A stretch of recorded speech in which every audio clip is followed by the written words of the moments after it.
Bismillahirrahmanirrahim. Assalamualaikum warahmatullahi wabarakatuh. Waalaikumsalam warahmatullahi wabarakatuh. Baik, kita lanjutkan ya perkuliahan APL. Minggu lalu kita sudah mendiskusikan tentang apa itu namanya requirements, ya, fakta atau fact dan asumsi. Ya. Nah, kita juga ada tugas ya di sini ya, tugas di mana di situ saya memberikan case ya, kasus untuk sebuah penyewaan villa, di mana di sini diminta untuk membuat requirements dan domain knowledge, ya, domain knowledge. Nah, kita tahu domain knowledge itu yaitu dia terdiri dari fakta dan asumsi ya. Nah, untuk requirement ini saya kira sudah didiskusikan juga ya di mata kuliah RKPL atau Rekayasa Kebutuhan Perangkat Lunak. Saya ulang aja sedikit di sini, requirement itu dibutuhkan kasus ya. Jadi kasus biasanya itu kan dari klien ya. Klien meminta kita untuk membuatkan aplikasi misalnya, terus kita minta tolong dituliskan apa saja kebutuhan Anda, maunya softwarenya itu dibuat gimana, semua itu dalam bentuk tulisan misalnya di awal-awal. Nah, baru nanti kita pelajari, kita bikin requirements-nya ya. Lalu kita pelajari, setelah kita analisis, baru kita minta untuk diskusi ya. Biasanya seperti itu tahapan kalau pembuatan aplikasi atau software. Normalnya seperti itu. Jadi kita nggak bikin versi kita gitu. Jadi yang lamanya itu biasanya di diskusi untuk tahap awalnya itu yang lama. Karena kalau itu tidak disepakati sejak awal, khawatir nanti ketika mulai membangun software itu kita khawatir ada penambahan-penambahan di tengah jalan. Nah, itu yang kita nggak mau gitu ya. Nah, makanya lazimnya sih kalau saya dalam kontrak tuh udah jelas ya di dalam kontrak. Terus setelah tahapan diskusi selesai, nanti kita buat berita acara. Kita buat berita acara ini juga udah pernah saya sampaikan ya minggu lalu. Kita bikin berita acara di mana dalam berita acara itu sudah termuat poin-poin apa saja terkait dengan fitur misalnya yang ada di software yang akan kita buat. Jadi itu semuanya sudah tertera dan disepakati baru kita develop. Nah, bukan berarti tidak atau menutup kemungkinan kita tidak menerima masukan atau menerima perbaikan, enggak itu. Tapi tahapannya ada nanti. Ya, kita ada tahapan berikutnya untuk bisa menerima masukan kembali ya dari hasil revisi misalnya. Itu nggak masalah. Tapi jangan di tengah jalan. Ini masih dalam development, tapi tiba-tiba ada permintaan yang baru. Permintaan baru itu mungkin akan boleh disampaikan ketika nanti ada revisi yang kedua. Jadi itu idealnya seperti itu. Nah, oke, terkait dengan tugas, saya lihat juga udah banyak yang mengumpulkan ya. Jadi ada beberapa sudah saya baca. Memang tricky untuk bisa menentukan antara fakta dan asumsi. Nah, ini sangat tricky. Kalau requirement itu udah jelas ya. Kita bisa ambil poin-poinnya dari deskripsi yang ada. Nanti kita diskusi. Tapi yang membuat agak membingungkan dan sedikit tricky itu antara fakta dan asumsi. Nah, ini yang mungkin banyak yang bukan salah sebetulnya, tapi lebih kepada sulit ya, sulit untuk menentukan fakta asumsi. Ini sama kayak kalau mungkin ada yang udah pernah di sini tes IELTS. Saya nggak tahu apa yang udah pernah di sini tes IELTS.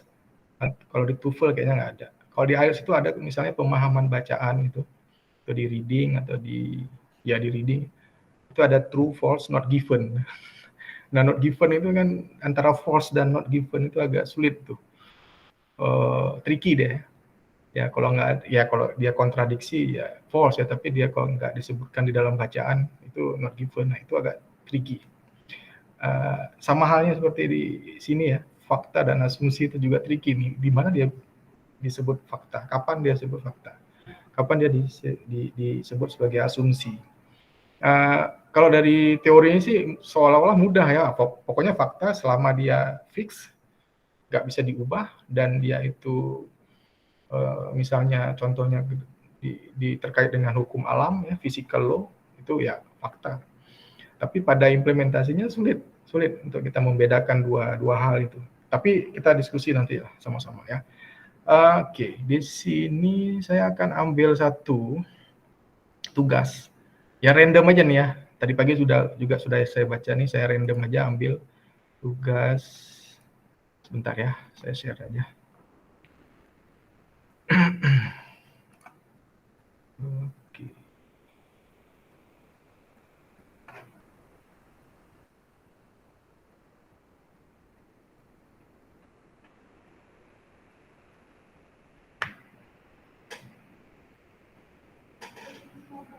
Sebentar.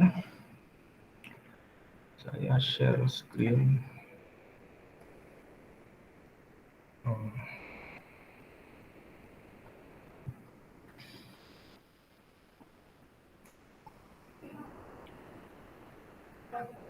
Oke, sudah kelihatan? Sudah, Pak. Oke, nah ini soalnya ya. Nah, saya ambil satu nih contoh dari siapa nih? Nadia Sofia, NPM 1908 sekian 09. Ini random ya. Ini random. Saya nggak tahu ternyata ini Nadia misalnya. Oke, saya buka. Nah, di deskripsi saya nggak bacakan lagi. Nah, Nadia di sini membuat beberapa requirements, ada 9 ya. Oke, ada 9 requirements. Nah, yang pertama requirement-nya staff memberikan penawaran paket liburan. Nah, ini betul ya, karena memang sesuai dengan deskripsi yang ada. Nah, jadi kalau kita baca di sini sebuah sistem penyewaan rumah villa untuk liburan itu memungkinkan tamu untuk memilih dan memesan gitu ya. Jadi tamunya juga bisa memesan, staffnya juga nanti ada pernyataan juga di sini berkewajiban untuk mencatat semua ya, untuk memberikan penawaran dan seterusnya. Saya nggak diskusikan dulu fakta dan asumsi ya, saya bahas dulu requirements-nya. Oke, berikutnya requirement yang kedua, tamu dapat memilih paket yang ditawarkan. Ya, tamu memilih paket ya. Nah, sebaiknya memang ini komentar saya, sebaiknya kalau requirement itu diurutkan berdasarkan deskripsi, baiknya seperti itu gitu ya. Tujuannya supaya tidak ada yang terlewatkan. Jadi misalnya di baris pertama kita baca, oke, ini sistem penyewaan untuk liburan memiliki fitur. Oke, ini fitur berarti ini kata kunci ya. Berarti dia pengen kita buat satu fitur yang memungkinkan tamu untuk memilih. Nah, ini udah masuk ke requirement nih. Ada kata kerja ya. Ada kata kerja, dia bisa memilih dan memesan paket liburan. Nah, mungkin ini bisa dijadikan requirement yang pertama gitu ya. Kemudian kalimat berikutnya misalnya di sini ada memesan ya, juga udah requirement lagi tuh ya. Memesan. Dulu apalagi tuh? Menerima tagihan. Nah, itu kan. Nah, ini ada kata kerja lagi nih, menerima, memesan ya. Kemudian pemesanan selanjutnya akan disimpan. Nah, itu juga requirement ya, termasuk requirement ya, berarti bisa menyimpan di situ dan seterusnya ya. Nah, tinggal kita jabarkan saja di sini. Tamu dapat 3 dapat memesan ya, betul ya di sini ya, memesan paket. Kemudian requirement berikutnya tamu memesan paket, ini mungkin hampir sama, cuman di sini ada tagihan. Nah, kalau yang seperti ini kadangkala perlu kita pisahkan, nggak bisa digabung ini. Jadi antara memesan paket untuk pesanan misalnya pesanan A dengan pesanan B, terkadang itu 2 requirement yang berbeda. Jadi kalau memang bisa dipisahkan, sebaiknya dipisahkan, jangan digabung. Karena mungkin nanti kalau sudah masuk ke development, itu jadinya 2 fitur yang berbeda, 2 atau lebih mungkin ya, fitur yang berbeda. Jadi sebaiknya memang dipisahkan. Hindari kalau digabung ya, walaupun nanti perdebatannya Pak tapi kan sama ya, tapi datanya berbeda antara data pesan dengan data pesan tiket dengan pesan makanan misalnya, atau pesan makanan misalnya, kita ada fitur pesan makanan bisa diantarkan ke villa, itu kan dua hal yang berbeda walaupun dua-duanya pemesanan. Itu jangan disamakan ya, dipisahin aja. Ya, ini oke. Requirement berikutnya pembayaran dilakukan. Oh ya, oke. Market akan ditawarkan ke yang lain. Keenam, mencatat ya, mencatat. Jadi nanti ada fitur untuk mencatat dalam sistem ya. Oke. Staff juga mengecek kondisi. Nah, ini requirement-nya mengkondisi rumah setelah ada mau pergi. Nah, requirement pada umumnya itu memang lebih diarahkan untuk bisa diimplementasikan ke dalam sistem. Walaupun nanti di sini ada seperti misalnya nih requirement 7, staff mengecek kondisi rumah. Ini kan bukan sistem ya, berarti secara manual. Tapi nanti ada sistem atau ada fitur di dalam sistem yang bisa untuk mengisi data setelah staff tersebut mengecek kondisi rumahnya atau villanya, gitu ya.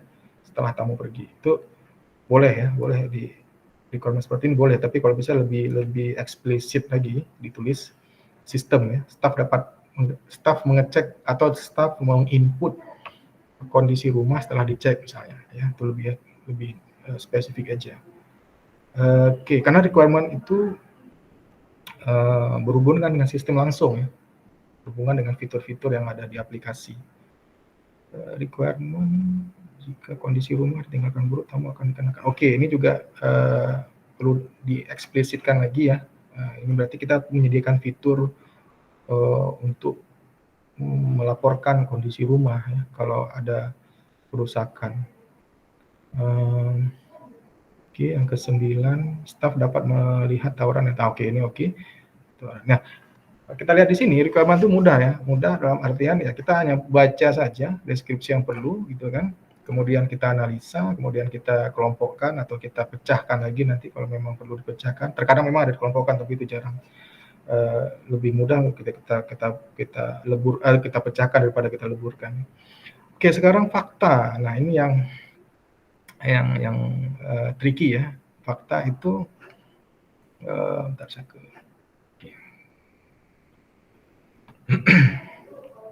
Nah, kalau fakta itu ada sesuatu, kalau kita lihat sebentar kita lihat di teorinya dulu ya.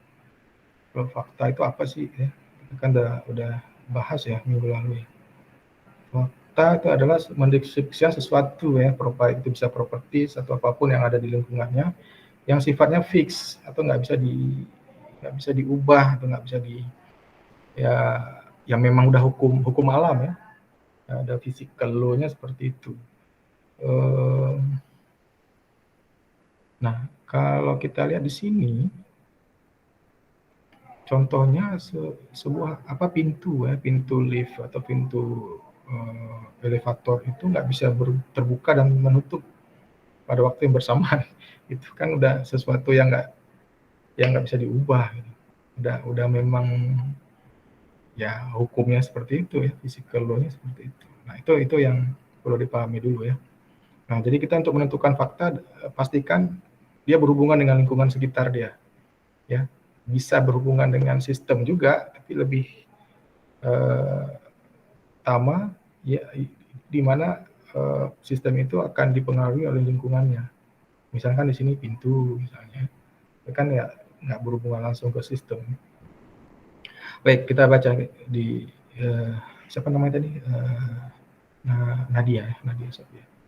Oke, Nadia Sofia di sini menulis faktanya terdapat beberapa rumah villa yang dijadikan penyewaan untuk paket liburan. Ya, terdapat beberapa rumah. Oke, nah saya bisa benarkan ya, kalau ini saya bisa benarkan karena rumah atau villa itu sifatnya fix ya. Jadi dia memang udah nggak bisa diubah ya. Kondisi rumahnya atau lokasinya misalnya itu nggak bisa diubah. Ada dua fakta di sini. Yang kedua, dia menulis staf menawarkan villa atau rumah di sebuah situs. Nah, ini yang masih menjadi perdebatan ya. Ya, jadi dia nggak bisa dianggap fakta. Kenapa? Karena nanti bisa jadi staf itu bisa atau klien kita atau user kita itu juga bisa mengaksesnya melalui mobile phone misalnya ya. Jadi nggak bisa harus difikskan atau ditetapkan dia hanya di dalam sebuah situs atau web gitu ya. Ini bisa jadi masuk, lebih tepatnya ini kalau saya menyarankan masuk ke asumsi aja nih. Nah, kalau asumsi lebih mudah, namanya juga asumsi, kita bebas ya berasumsi. Biasanya asumsi itu bukan dari kliennya, tapi dari kita developernya. Rumah villa dalam perusahaan dapat ditawarkan, oh ya, is okay ya, nggak masalah.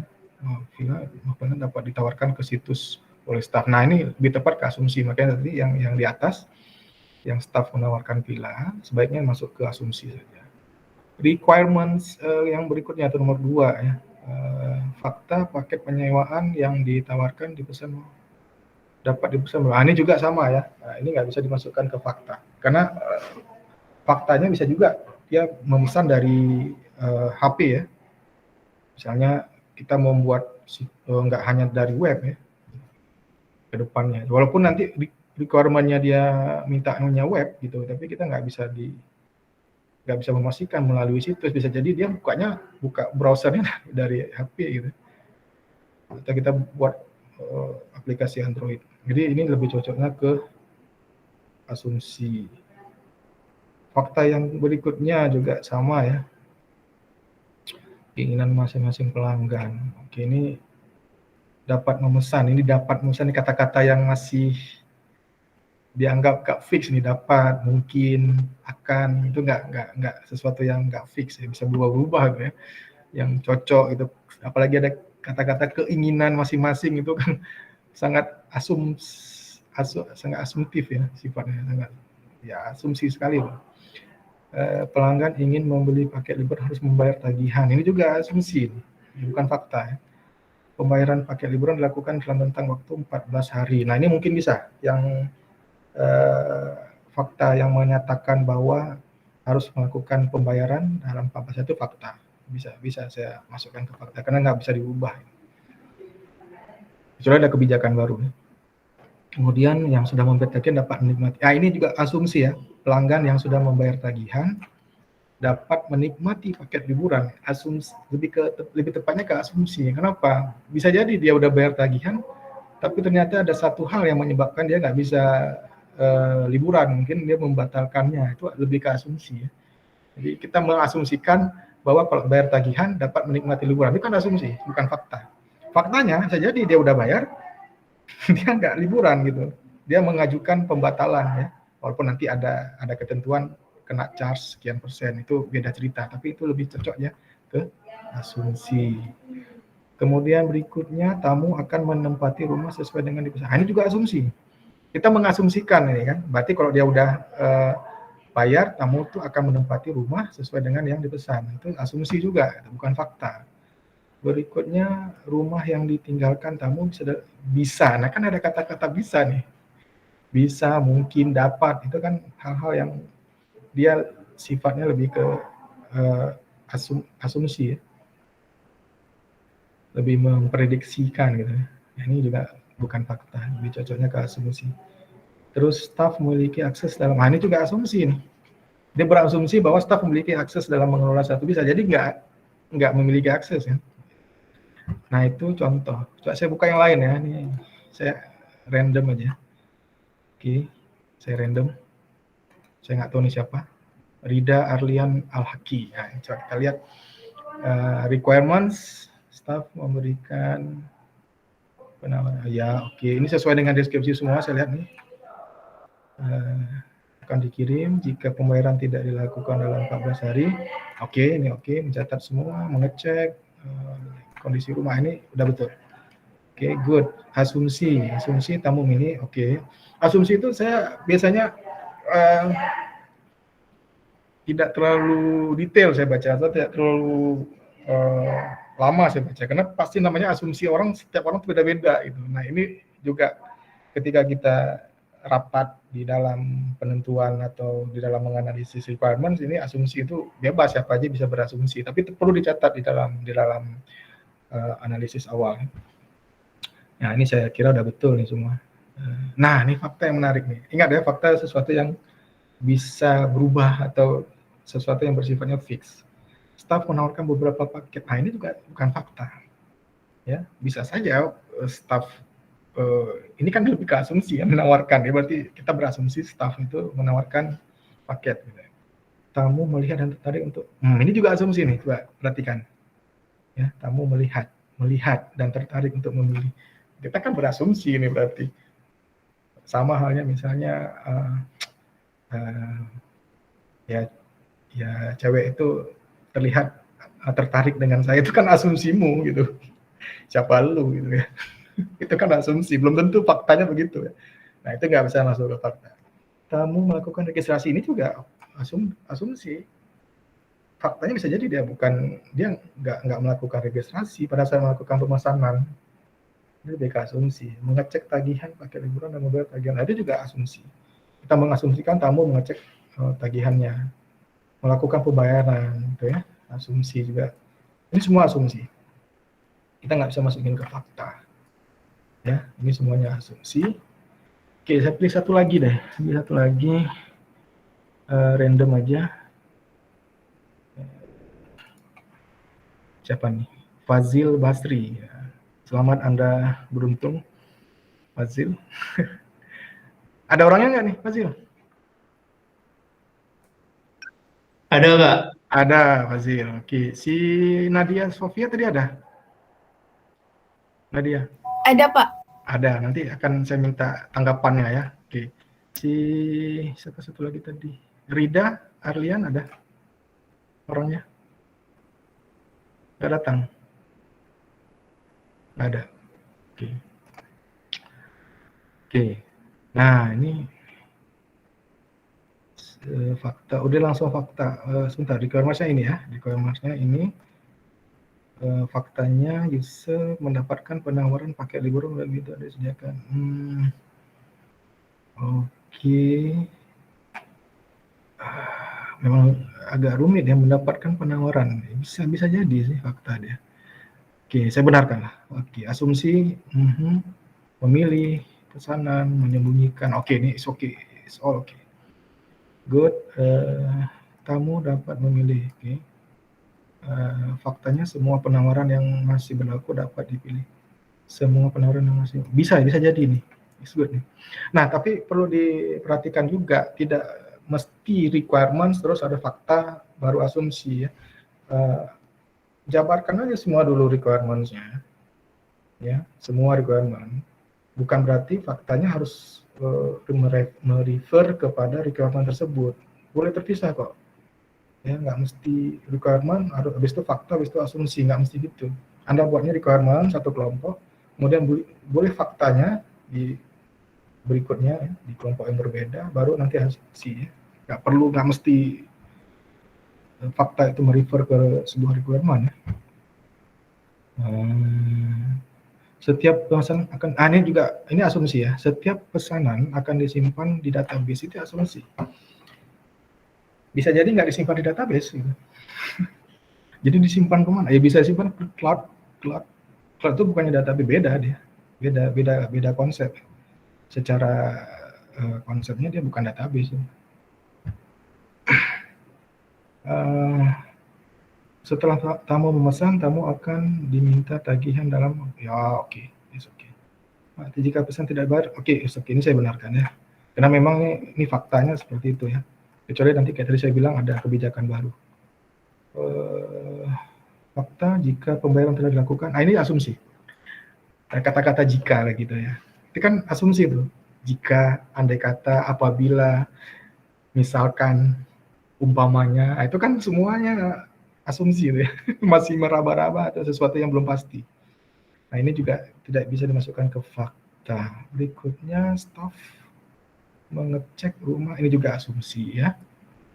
Nah, dia mengasumsikan staf mengecek rumah harus sesuai dengan pesanan. Ya. Tamu akan dikenakan tagihan tambahan jika rumah ditinggalkan terdapat kerusakan. Oke, ini asumsi juga nih. Ya, kalau kondisi rumahnya jika ada kata-kata jika lagi nih di sini. Jika, jadi ini asumsi ya. Staf dapat melihat daftar pesanan. Ini juga asumsi. Oke, itu 3 orang yang saya pilih. Mungkin ada tanggapannya, silakan dari antara bertiga ini. Boleh dari Nadia atau siapa tadi? Fazil, silakan. Mungkin ada yang ditanyakan. Saya kasih kesempatan untuk kalian. Tadi si ini nggak datang ya? Nggak ada di sini ya. Rida. Oke, mungkin Nadia ada yang mau ditanyakan? Pak, agak susah juga Pak Ya. milihin faktanya Pak. Soalnya Ya. kan kayak di contoh itu sebuah benda kayak elevator gitu kan. Kalau ini kan dalam bentuk sebuah kasus. Jadi rata-rata asumsinya yang bisa terjawab. Ya, ya. Pak, kalau misalnya faktanya tuh pelanggan hanya dapat memesan melalui internet gitu. Itu fakta nggak Pak? Nggak bisa dimasukin di fakta. Enggak juga. Itu asumsi. Asumsi dia pesannya melalui internet itu asumsi. Karena bisa jadi nanti ada tamu yang dia memesan villa atau kamar itu tidak melalui sistem, dia datang langsung gitu kan, bisa kan, on the spot gitu ya, datang langsung pesan juga bisa, walaupun nanti masuk juga ke sistem datanya, tapi dia kan pesannya nggak melalui internet atau melalui web, itu juga asumsi ya. Nah ini agak repot ya, memang betul tadi agak tricky karena biasanya fakta itu dia berhubungan dengan lingkungan ya, memang ada nanti dia berhubungan langsung ke sistemnya, tapi kebanyakan dia berhubungan dengan lingkungan sekitarnya. Lingkungan sekitar artinya gimana software atau aplikasi itu akan dijalankan atau akan berada. Misalnya sebuah aplikasi KRS online, lingkungannya apa? Lingkungan berarti lingkungan akademis ya. Jadi ada dosen, ada mahasiswa. Nah beda halnya misalnya sebuah software untuk rawat inap atau rawat jalan di sebuah rumah sakit, itu lingkungannya juga berbeda kan, lingkungannya berarti lingkungannya rumah sakit, dokter, perawat, apoteker, dan tenaga-tenaga kesehatan yang ada di situ, itu kan sebuah lingkungan yang berbeda. Itu yang dimaksud dengan lingkungan ya, di mana software atau aplikasi itu akan diinstal atau akan dideploy atau akan dijalankan. Nah kita harus mencari fakta itu. Kenapa itu penting? Karena kita nggak mau nanti karena fakta itu sesuatu yang udah fix itu akan terganggu, terganggu secara fisik ya, karena ada software ini, kita nggak mau terganggu itu. Jadi sesuatu yang fakta itu harus kita identifikasi dulu sejak awal, yang mana dia bisa dijadikan fakta, yang nggak boleh kita ganggu gugat ketika kita membuat software, nggak perlu diganggu gugat, ya ini kata kunci. Kemudian asumsi itu bisa berubah-ubah atau sifatnya dinamis, nah itu asumsi, baik asumsi itu dari saya misalnya, ataupun dari pengguna, jarang dari klien. Misalnya kalau nggak dari kita sebagai developer, itu biasanya dari klien. Fazil mungkin ada yang mau ditanya atau ditanggapi? Nggak ada? Nggak ada, Pak. Nggak ada, oke. Mungkin ada yang mau dibahas satu? Siapa? Saya boleh, Pak. Oke, sebentar. Namanya siapa tadi belum? Saifullah ya? Ya, Pak. Berapa NPM-nya? Ujungnya 19.062, Pak. 62 ya. Oke. Maksud saya, Pak, mau lihat yang punya Fazil tadi, Pak. Oh, mau lihat mau bahas punya kamu? Boleh juga, tapi nanti, Pak, saya mau lihat yang punya Fazil itu kan yang bagian database punya Fazil tadi, Pak. Nomor berapa tuh? Requirement nomor 3, Pak. Nomor yang 3. Fakta tentang ya. Setiap pesanan akan disimpan di database. Ya. Nah, itu, Pak, kalau kata-kata database itu kita ganti menjadi tempat penyimpanan gitu, Pak. Setiap pesanan akan disimpan di sebuah tempat penyimpanan. Itu menjadi fakta atau masih asumsi, Pak? Bisa jadi fakta tuh. Bisa jadi fakta, Pak. Bisa jadi fakta. Setiap pesanan akan disimpan di dalam sistem. Nah, udah fakta tuh. Oh iya, Pak. Ya. Udah fakta. Tapi kalau di database masih ini bisa jadi disimpannya di database lokal kah, bisa jadi simpan database-nya di cloud, bisa jadi di database, kita nggak tahu. Bisa jadi cuman simpan di luar database juga bisa kan, sekarang banyak media penyimpanan ya, cuma di memori itu. Nah, jadi masih jadi perdebatan. Tapi kalau misalnya disimpan di sistem, itu lebih tepat. Oke. Makasih Pak. Ya, mau dibahas nggak yang punya Saiful? Boleh Pak, boleh. Oke, kita pilih ya Saiful. Ya, Muhammad Saiful Hassani, betul ya? Oke, requirement staf memberikan Oke, ini betul. Staf menyediakan paket liburan, ini asumsi. Berikutnya, staf telah menawarkan paket liburan kepada tamu. Ini juga asumsi. Jadi mengasumsikan staf itu telah menawarkan paket liburan. Tersedia paket ditawarkan dan tersedia tersedia paket yang ditawarkan dan tersedia database tempat penyimpanan untuk menyimpan. Ini hampir bisa ke fakta, ya. Kalau saja dibuat misalnya gini ya, tersedia paket yang datanya tersimpan di sistem atau ya, mungkin agak diubah sedikit redaksinya jadi fakta ya. Berikutnya tamu telah, ini juga asumsi ya. Dia mengasumsikan tamu udah pesan tiketnya atau paketnya. Kemudian yang terakhir calon penyewa lebih dari satu orang. Ini juga asumsi. Dia mengasumsikan satu orang, bisa jadi lebih, bisa cuma satu kan. Jadi cuma satu, dia lagi stres aja di Jakarta, dia mau ke Bandung jalan-jalan ke puncak. Cuma sendiri, nggak bisa kita pastikan ya, cuma lebih dari satu orang. Ini juga asumsi.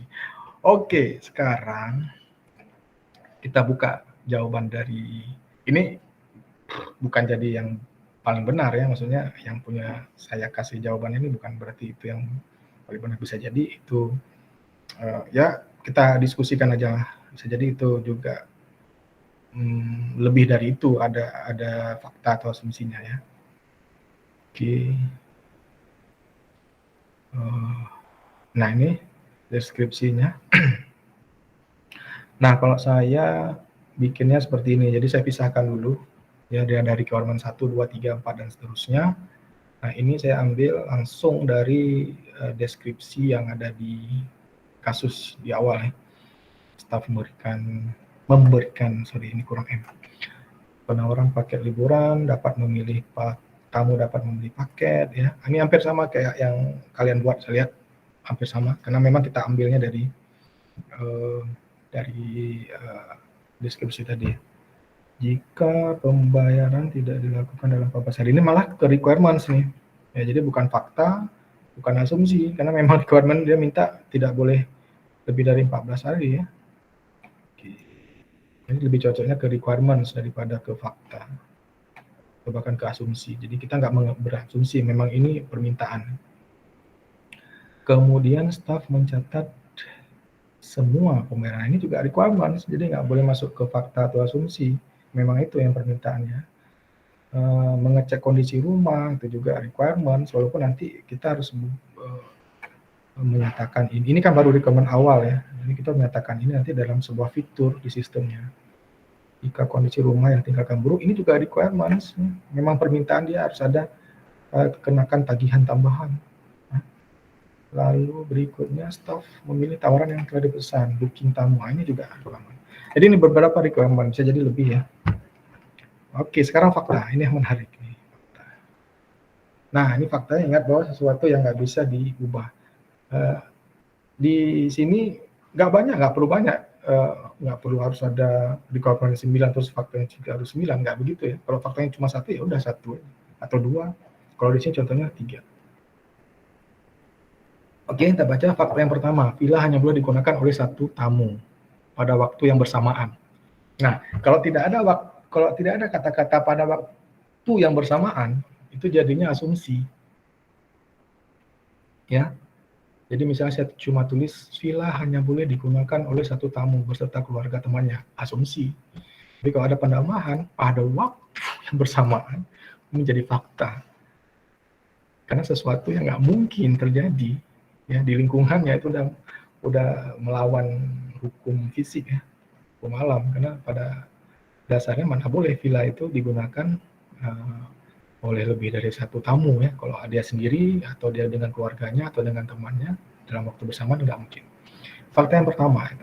Ada nggak di dalam deskripsi? Tidak ada. Gitu. Jadi fakta dan asumsi itu biasanya itu datangnya dari kita developer ya, dari desainer. Itu kita coba mengulik fakta-fakta dan asumsi apa aja di sistem itu. Dari klien atau dari deskripsi nggak akan menyebutkan apa aja fakta, kecuali kita bertanya atau kita confirm ke dia benar nggak begitu. Kalau ternyata bisa saja dibilang sama kliennya, oh enggak Pak, boleh kok ada 2 keluarga dalam satu villa, itu beda cerita ya, beda cerita. Jadi kondisi normalnya dia nggak boleh ada dalam waktu bersamaan. Nah, yang kemudian berikutnya adalah fakta bahwa alamat villa unik. Alamatnya unik. Alamat itu kan bisa nomor rumah, bisa lokasi ya. Nah, itu unik. Artinya nggak mungkin ada villa dengan nomor yang sama misalnya, atau dengan lokasi yang aneh ya, lokasi yang sama. Padahal ada tempat-tempatnya, udah ada area khusus ya. Itu fakta. Berikutnya adalah villa yang ditawarkan memiliki alamat, kapasitas juga udah pasti tuh. Sesuatu ya pasti ya. Yang ketiga juga pasti ada alamat ya. Kemudian kapasitasnya juga ada gitu ya. Kita nggak nyebutkan kapasitasnya berapa, nanti jadinya asumsi itu. Kemudian waktu sewanya ada, jadi kita gabungin aja semuanya, dan ada harga pasti kan. Ada harga berapa sewa per harinya. Itu fakta. Karena kita nggak melihat bahwa ada villa yang bisa diberikan atau ditempatkan secara cuma-cuma. Kecuali nanti di klien bilang, oh ada kemungkinan itu, berarti kita nggak jadikan fakta lagi. Kita harus buang harga sewa per hari. Tapi sampai sejauh ini faktanya ada harganya, ada harga sewanya tuh. Itu fakta. Anda nggak bisa ubah tuh. Nah, kalau asumsi dia lebih loose, dia lebih bahkan lebih banyak yang bisa kita sebutkan ya dikumpulin aja. Itu juga perlu nanti ketika kita mendesain software. Tamu bayar tagihan tadi sudah sebutkan juga, ada kawan-kawannya itu asumsi ya. Tamu membayar, yang telah membayar artinya jadi menyewa, itu juga asumsi. Karena dia bisa jadi batal ya, bisa jadi batal. Artinya dia walaupun udah membayar tapi nggak jadi gitu. Jadi dia melakukan refund istilahnya ya, pengembalian dana. Yang pasti untuk pengembalian dana itu kan ada dikenakan biaya ya, biaya pemotongan atau biaya administrasi istilahnya itu ya. Nah, asumsi itu bisa bermacam-macam ya, terserah. Ya, memang yang sulit itu fakta. Ini pengecekan kondisi, ya ini juga asumsi ya. Jadi banyak bisa asumsi itu ya. Kita lakukan up to date ya. Kemudian kalau kontrak udah ada itu antara pemilik, nah ini juga asumsi dan seterusnya ya. Sampai dia meninggalkan villanya itu juga dia asumsi ya, meninggalkan villa setelah masa sewa berakhir. Kenapa masukkan asumsi, nggak bisa fakta? Ya jelas, kita kan berasumsi bahwa dia akan cabut pada hari di mana tanggal sewanya sudah berakhir, atau tanggal di mana dia perjanjian untuk tinggal situ sudah berakhir. Bisa jadi lebih, bisa jadi lebih. Jadi dia dikenakan tarif tambahan misalnya. Nah, ini kan asumsi. Nah, ada yang mungkin ditanyakan, silakan. Mungkin masih apa ada? Ya. Izin nanya Pak. Boleh. Pak, berarti dari yang contoh Bapak kasih tadi, nggak harus dari semua requirement itu harus ada fakta dan asumsi gitu Pak ya? Iya, betul. Oh, oke Pak. Jadi memang baiknya dipisahkan aja, requirement-nya dulu dijabarin, ya, apa saja, kemudian faktanya apa, asumsinya apa. Gitu. Nah, kalau kita harus mencari setiap requirement itu apa fakta dan asumsi, malah lebih sulit itu. Karena nggak semua requirement itu punya fakta. Atau bahkan ada requirement yang nggak punya asumsi. Kebetulan di sini ada semua, mungkin kayaknya ada asumsinya. Tapi ada nanti kondisi di mana requirement itu tidak ada asumsi. Apalagi fakta yang lebih sulit ya untuk dicari. Oke, mungkin ada lagi yang mau ditanyakan. Terutama terakhir fakta ya, agak memang ini tricky ya untuk kita menentukan fakta. Tapi pasti ada, pasti. Setiap software yang akan dibangun itu pasti ada. Oke, saya berikan contoh misalnya begini aja. Kita buat sebuah aplikasi KRS online. Apa fakta yang ada di dalam aplikasi itu, atau yang berhubungan dengan lingkungan di mana nanti software atau aplikasi ini akan dijalankan. Bisa menjawab? Bisa ada yang bisa jawab? Mungkin? penggunanya adalah mahasiswa Universitas Syahkuala. Ya, penggunanya adalah mahasiswa. Ada lagi, betul? Itu fakta. Banyak tuh, bisa ada beberapa malah. Ada lagi? Ingat, fakta itu tidak sesuatu yang tidak bisa diubah atau dia bersifat fix, tetap. Ini kok saya bilang pasti, oh iya, gitu tuh biasanya. Apalagi ayo. Lihat-lihat aja tuh yang saya buat. Ada fakta yang untuk villa tadi kan ada 3 tuh. Mungkin bisa digeser sedikit dengan fakta yang untuk aplikasi KRS online. Apa? Mempunyai link URL yang unik, Pak. Link URL, oh maksudnya untuk akses domainnya ya? Iya, Pak. Ya. Oke, dibenarkan. Ada lagi? Memiliki NPM atau NIM, Pak. Nah, itu dia. Bagus sekali. Siapa tadi? Mauriza ya? Iya, Pak. Ya, memiliki NPM ya. itu unik ya. Jadi itu faktanya berarti semua yang ada mahasiswa yang ada di situ yang mengakses itu memiliki NPM unik. Itu fakta. Ada lagi? Good. Ada lagi? Tadi NPM bagus.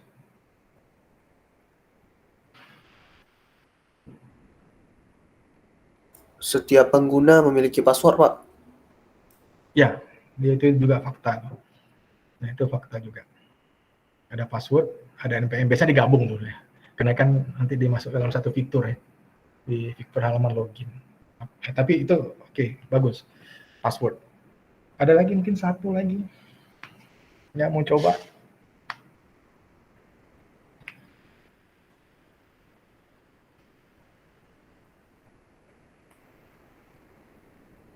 KRS online.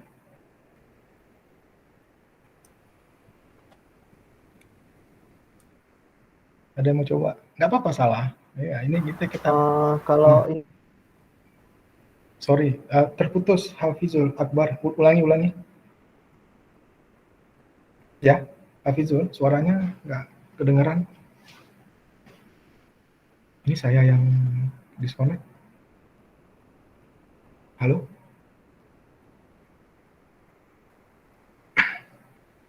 Halo?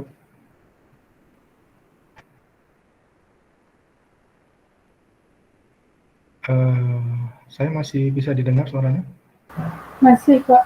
masih Berarti Pak. Hafizulnya yang disconnect. Maaf Pak, barusan hilang jaringan. Oke. Gimana tadi? Saya terputus. Kalau ini Pak, mahasiswa yang mengisi KRS harus membayar uang kuliah semester dulu.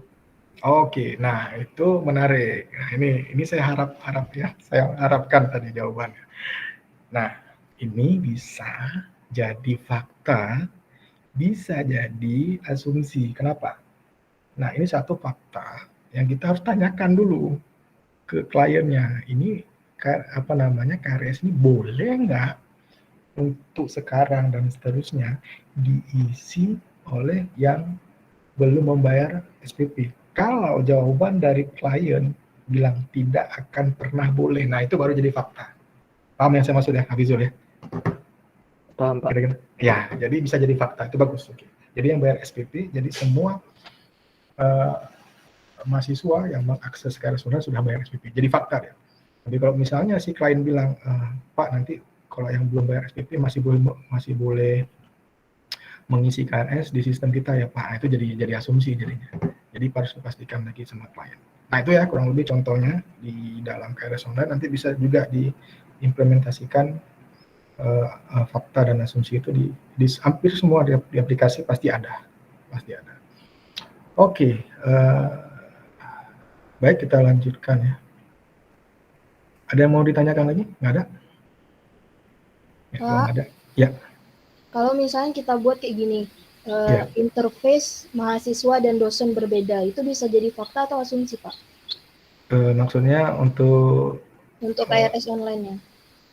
Oh, kayaknya kalau KRS online nggak ada akses ke dosen deh. Kalau dosen itu namanya perwalian unsia. Jadi misalnya si mahasiswa sudah mengisi KRS, kemudian dari sisi dosen untuk bisa menyetujui mata kuliah yang diusulkan itu nggak dari aplikasi KRS online, tapi aplikasi perwalian namanya. Kalau itu mau dijadikan fakta, sepertinya nggak mungkin ya, atau nggak perlu ya, karena itu dua sistem yang berbeda. Nah, jadi kalau di sini kita fokusnya hanya ke sistem KRS online-nya saja. Jadi mungkin bisa disebutkan seperti ini, faktanya dosen tidak bisa mengakses aplikasi KRS online, itu oke. Kalau memang itu kenyataannya seperti itu ya, itu oke. Tapi kalau kita bilang dosen mengakses aplikasi yang berbeda, itu jadinya lebih ke asumsi ya. Jadi dia belum ada penekanan yang pasti di situ. Jadi kalau kita bilang dosen tidak bisa mengakses KRS online, that's okay, jadi fakta. Good. Oke, ada lagi mungkin? Pak, kalau misalnya kita buat KRS online Unsia dimiliki oleh Universitas Syah Kuala, itu bisa, Pak? Boleh, ya itu fakta. Ya, itu fakta. Malah lebih bagus tuh, karena dia terkait dengan langsung ke lingkungannya ya, di mana dia dijalankan. Itu fakta. Ya, boleh, itu fakta. Kalau misalnya mahasiswa daring melakukan absen di KRS online. Itu lebih agak asumsi itu. Kenapa? Karena bisa jadi dia lupa absen, terus diabsenkan sama dosennya, kan bisa jadi kan. Oh, tapi kalau misalnya dari sistemnya kan kita online harus absen di KRS online gitu, Pak ya? Ya, betul. Ya. Ya. Requirement-nya mahasiswa mengabsen dari KRS online. Tapi faktanya belum tentu absen itu dilakukan hanya selalu dari KRS online. Bisa jadi dia diabsenkan oleh dosennya dengan aplikasi yang berbeda misalnya. Nah, itu bisa masuk ke asumsi. Oke, ada lagi mungkin? Tidak ada ya. Kita lanjutkan. Pak, kalau ada lagi. Mbak. Ya. Pengisian KRS dilakukan sebelum semester dimulai. Itu asumsi. Karena bisa jadi pengisian KRS bisa dilakukan pada saat sudah berlangsung kayak sekarang nih. Tapi diisi oleh ini ya, diisi oleh operator memang. Nah, boleh Afan menyebutkan pengisian KRS dilakukan, mungkin ada tambahan sedikit ya untuk sebagai kata kuncinya pengikat ya. Mahasiswa hanya boleh mengisi KRS online pada saat jadwal yang sudah ditentukan. Itu boleh. Karena pada faktanya ternyata pengisian KRS masih tetap bisa dilakukan walaupun bukan oleh mahasiswa tapi oleh operator. Misalnya dia ada perubahan kelas gitu ya. Ada perubahan kelas memang tidak langsung terkait dengan aplikasi KRS online, ada aplikasi berbeda yang bisa mengintervensi data yang sudah diisi oleh mahasiswa untuk perubahan kelas. Nah, itu boleh. Tapi kalau mau disebutkan dia hanya bisa dilakukan oleh mahasiswa dengan rentang waktu tertentu, itu fakta jadinya. Boleh. Jadi simpelnya seperti ini ya. Jadi bayangkan fakta itu sesuatu yang mengikat, nggak bisa diubah. Nah, itu gimana tuh? Satu ikatan sakral, nggak bisa diubah gitu. Kayak misalnya Anda mengubah tempat lahir Anda itu nggak bisa takdir tuh ya. Udah sunatullah itu kan. Anda dilahirkan di Banda Aceh dengan ibu si Polan, binti Polan ya. Ayah ini binti Fulan misalnya, atau bin Fulan. Nah, itu kan satu fakta yang nggak bisa diubah. Anda memiliki adik atau abang atau kakak sekian jumlahnya, itu kan fakta. Ya, tapi sesuatu yang Anda nggak bisa mau pengen ubah deh, saya pengen lahirnya nanti atau pengen punya kakak seorang artis, nggak bisa, gitu. Nggak bisa. Tapi kalau misalnya Anda berasumsi kan bisa aja nanti kalau saya udah besar atau saya sudah lulus kuliah, saya akan menjadi seorang yang terkenal, kaya, ya itu kan asumsi, masih asumsi. Tapi kalau fakta sesuatu yang Anda nggak bisa lagi mengubah, ya itu kan udah ikatannya udah kuat ya. Gitu. Oke, lanjutkan dengan materi. Nah, oke, kita tadi kesimpulan dulu ya, semari. Nah, ini saya coba tes nih, masih ingat nggak apa itu? Saya acak aja ya. Fenomenon, apa itu fenomena? Anda bisa jawab fenomena itu apa?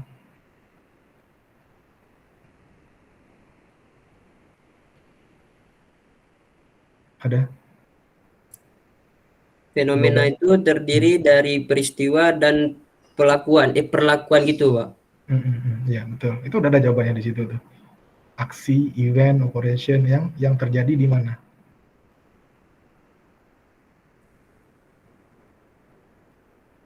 Ya, itu harus lihat lagi tuh. Nanti ujian bisa jadi muncul nih ditanya. Ya. Optative statement. Apa? Optative statement sama dengan requirement ya Pak. Ya. Kalau indicative statement sama dengan Domain knowledge. Ya. Oke, saya lanjutkan ya. Yang lain udah tahu lah nih ya, machine, environment, fakta, asumsi, ya. Sampai sejauh ini apa yang sudah kita pelajari?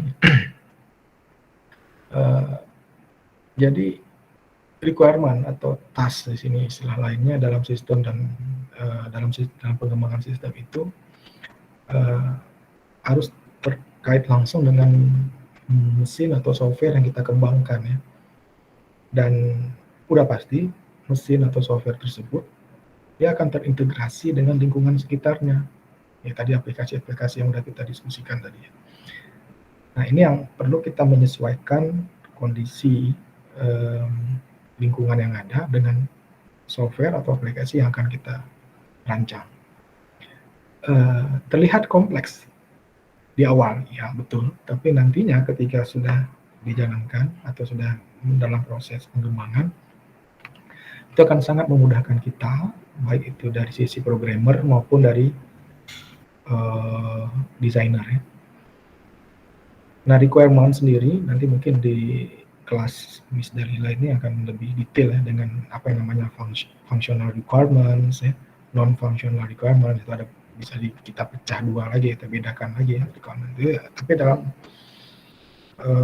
pengertian umumnya itu mendeskripsikan bagaimana permintaan klien itu kita tuangkan di dalam atau kita pecah-pecah ya di dalam satu kelompok requirement. Jadi kita bisa menganalisisnya lebih lanjut ya, kita untuk desain lebih lanjut. Dan jangan lupa libatkan klien di awal ya, untuk penganalisis requirements tadi. Nggak hanya requirement, fakta, asumsi juga itu harus melibatkan klien secara langsung. Jangan nanti versi kita aja nanti jadinya malah asumsi semua gitu. Tapi harus ada fakta, mungkin kita menganggap itu fakta. Kayak tadi misalnya KRS online diisi oleh mahasiswa. Nah, itu kan faktanya ternyata klien juga menyatakan, oh nggak begitu Pak. Dosen juga bisa isi KRS online untuk intervensi misalnya, gitu, walaupun dalam kenyataannya enggak. Nah itu harus didiskusikan ya dengan klien. Requirements, ya ini adalah tadi ada disebutkan juga, makanya objective statements itu adalah requirements, indicative itu domain knowledge ya, mendeskripsikan fakta dan asumsi ya. Kemudian fakta itu adalah sesuatu yang fix ya, properti yang fix yang ada di dalam lingkungannya. Ya, tadi NPM gitu ya, kemudian mahasiswa, unsia, atau misalnya apalagi tadi ada beberapa ya disebutkan, itu dia akan always true, selalu benar, nggak mungkin salah, nggak mungkin ada NPM yang nggak unik misalnya, atau NIM nggak unik. Itu kalau ada dia false berarti bukan fakta. Jadi dia, kalau di sini tuliskan no matter how we build a machine, mau bikin gimana pun mesinnya, mau dikembangkan seperti apapun mesinnya, fakta itu tetap harus selalu benar. Nah, itu pasti ada dan selalu benar. Nah, beda halnya dengan asumsi. Terkadang memerlukan asumsi, terkadang bisa kita berandai-andai jika, apabila, umpamanya, itu kan semuanya asumsi. Ya. Jadi kata-kata itu juga bisa menyebabkan sesuatu itu menjadi fakta dan bisa jadi dia hanya sekedar asumsi. Nah, mesin ya dan environment atau lingkungan itu dapat saling berinteraksi. Nah, ini nanti kita akan pelajari namanya share fenomena. Jadi fenomena antara mesin dan dengan lingkungannya itu ada hubungan ya, ada fenomena, itu namanya share fenomena. Jadi kalau sejauh ini kita cuma tahu fenomena itu aksi, event, operasi yang terjadi di lingkungan. Tapi bisa jadi nanti dia berhubungan dengan mesin. Maka ada fenomena yang berhubungan dengan mesin itulah yang disebut dengan share fenomena. Nah, fenomena ini bisa nanti dikontrol oleh lingkungannya. Bisa jadi dia dikontrol oleh mesin, ya, tapi tetap terobservasi oleh lingkungan. Ya. Nggak boleh dia full control by machine, ya, nggak boleh dia fenomena itu dikontrol penuh oleh mesin tanpa bisa kita observasi, itu sangat tidak boleh, karena semuanya akan secara otomatis berlangsung dan itu kita hindari. Specifications are implementable requirements. Ya, kalau spesifikasi itu requirement adalah requirement yang bisa diimplementasikan. Jadi kalau ada yang nggak diimplementasikan, berarti dia nggak sesuai dengan spesifikasinya.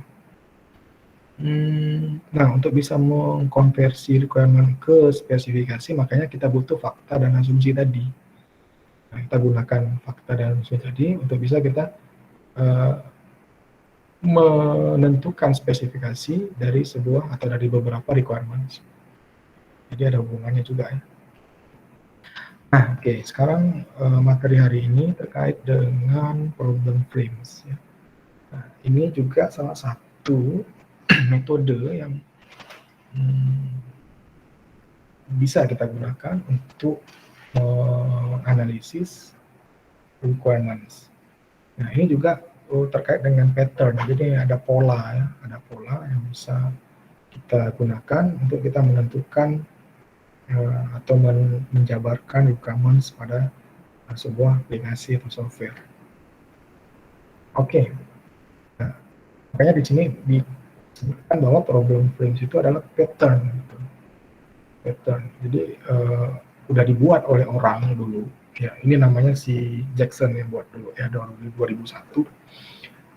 Di mana kita bisa menggunakan pola-pola yang sudah ada untuk kita gunakan atau kita fitting, misalnya kita masukkan ke dalam problem atau permasalahan pada requirements kita. Nah, jadi kita nggak perlu menemukan hal baru, ya, we don't have to reinvent the wheel istilahnya. Jadi simple sub problem yang sudah ada itu bisa kita lakukan decomposition, problem decomposition atau requirements decomposition dengan lebih mudah menggunakan problem frame. Nah, bagaimana cara menggunakan pattern ini? Problem frame itu kan pattern. Nah, si Jackson ini sudah menyediakan frame diagram namanya. Jadi kita bisa menggunakan frame diagram yang ada, kita bisa melakukan reusable juga, ya, kita bisa menginstansiasi frame diagram tersebut ke dalam problem kita, gitu ya. Nah, di dalam bukunya yang seperti yang saya tampilkan di awal, slide awal itu saya sudah sebutkan, dalam bukunya ada 5 basic problem frame, ya, yang dibuat oleh Jackson ini. Ada required behavior, commanded behavior, information display, simple work pieces, dan transformation. Jadi bisa juga kita lakukan kombinasi, ya, problem frames yang ada ini kita lakukan kombinasi, kita gunakannya secara combine atau bisa jadi terpisah, ya. Nanti saya akan berikan contohnya.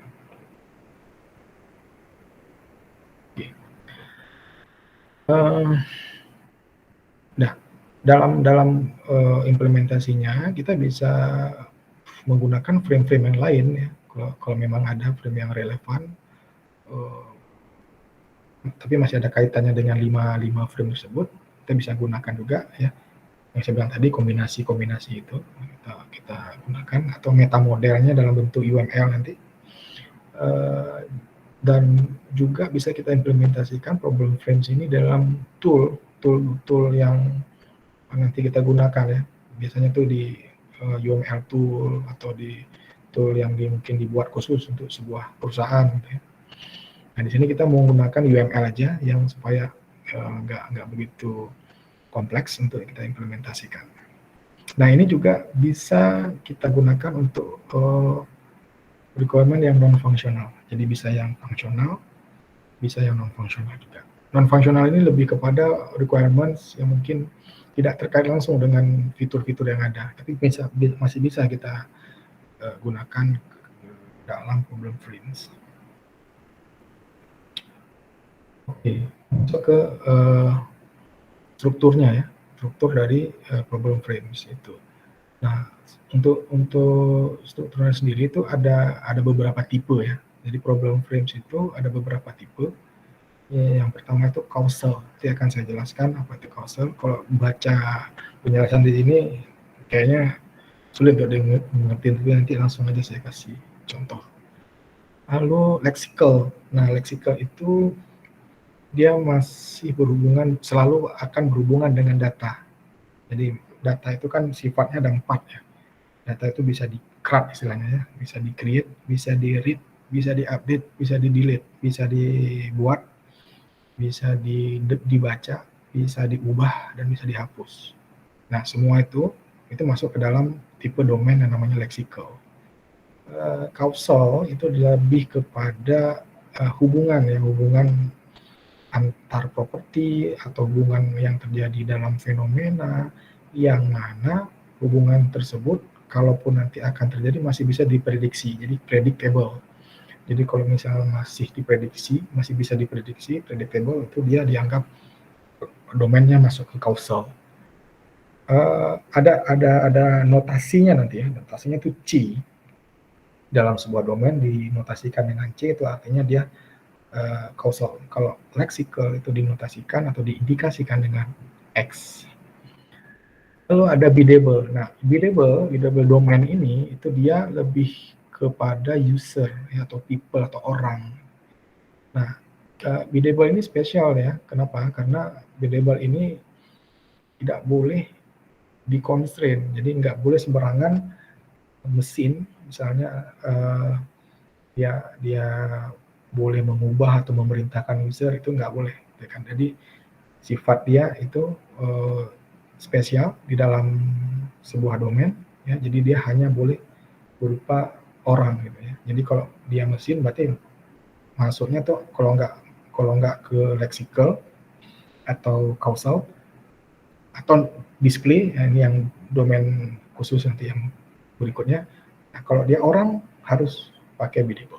Operator misalnya itu harus biddable. Mahasiswa misalnya itu biddable. Oke, yang others, yang lainnya itu namanya display domain.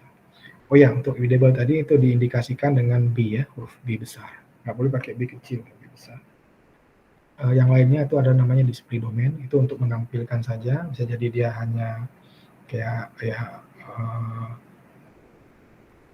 TV monitor misalnya, atau layar sebuah laptop, atau layar sebuah sistem, itu ya menggunakan special domain namanya display domain.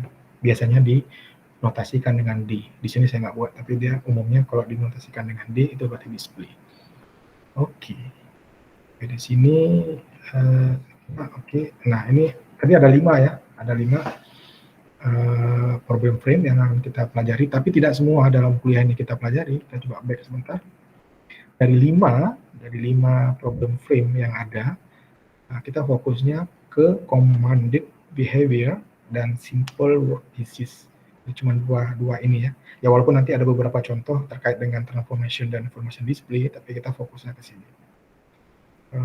Yang 3 lagi didiskusikan tapi tidak detail. Oke. Commanded. Nah, commanded itu problem frame yang kita gunakan untuk menerima perintah dari seorang operator. Makanya kalau di sini bahasa Inggrisnya jelimet ya. Jadi kalau saya terjemahkan bebas kira-kira seperti itu ya. Jadi ada satu perintah ya dari seorang operator atau seorang manusia terhadap sebuah sistem. Nah, itu kita menggunakan problem frame commanded behavior. Simpelnya seperti itu. Ya. Nah, nanti mengenai bagaimana mesin dijalankan itu harus sesuai dengan perintah si operator. Berarti di sini kan will accept the operator's command. Ya, dia akan bisa menerima command atau perintah ya, dan dia impose the control accordingly. Jadi dia bisa memenuhi, ya, dia wajib mengikuti semua perintah tersebut, ya. Operator can issue command, ya jelas ya, operator itu bisa dia memberikan command yang nanti akan menyebabkan perilaku dari sistem itu akan berubah. Itu, umumnya seperti itu ya. Jadi yang sering kita lihat kan, masukkan username, password, tekan login, nah itu perintah. Berarti kita memerintahkan sistem untuk please check my username and password apakah ini correct atau incorrect. Ya simpelnya seperti itu. Itu dia masuk ke dalam commanded behavior, perilaku yang diperintahkan. Nah, ini contohnya frame diagram untuk problem frame commanded behavior. Jadi Anda harus bisa membedakan ya, yang mana yang problem frame, yang mana frame diagram. Banyak mahasiswa di akhir semester bingung, apa bedanya Pak ya problem frame dengan frame diagram. Oke, saya ulangi lagi, nanti biar jangan konsepnya salah ya di awal. Problem frame itu, Anda lihat di sini, itu adalah patterns. Ya, itu konsep secara umum namanya problem frames. Pattern, dia pola.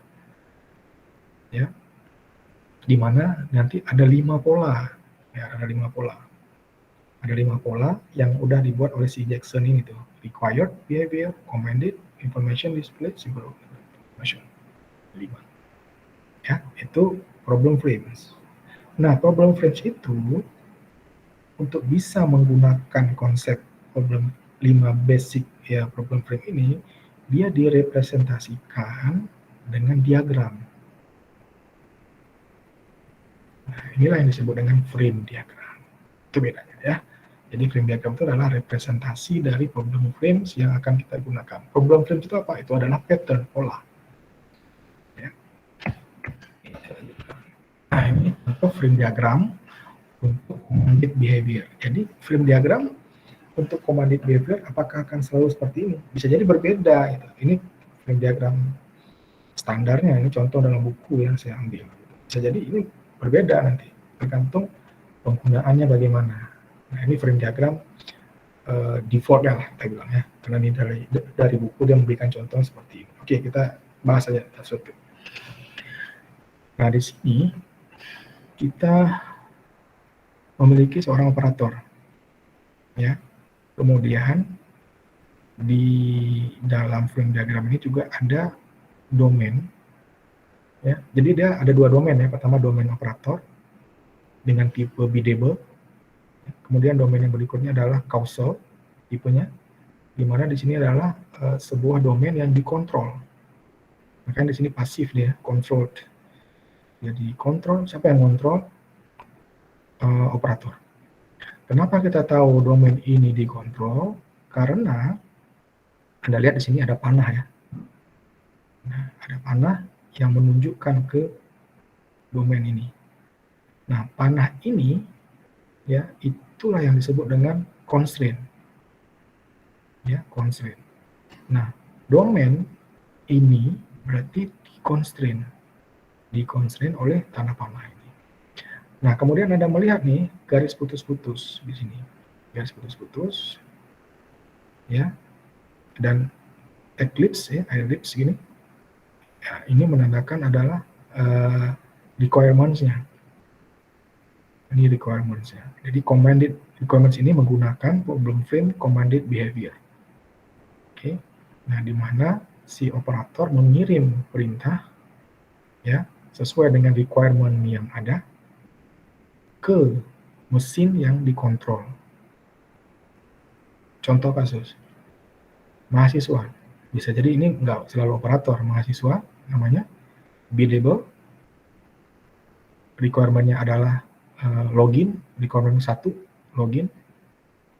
Mengirim perintah ke mesin atau ke domain yang dikontrol, dalam hal ini halaman loginnya. Ya, menyebutkan bahwa saya mau masuk. Tolong periksa username dan password saya. Berarti dia mengconstrain domain ini, ya. Nah, si mesin dia kan menerima perintah dari si operator tidak secara langsung, tapi dia melalui domain ini atau fitur ini, ya. kemudian dia cek apakah username dan password salah atau benar misalnya. Nah, makanya dia akan kembali memberikan informasi bahwa oke, Anda diizinkan untuk masuk. Itu secara konsep secara umum.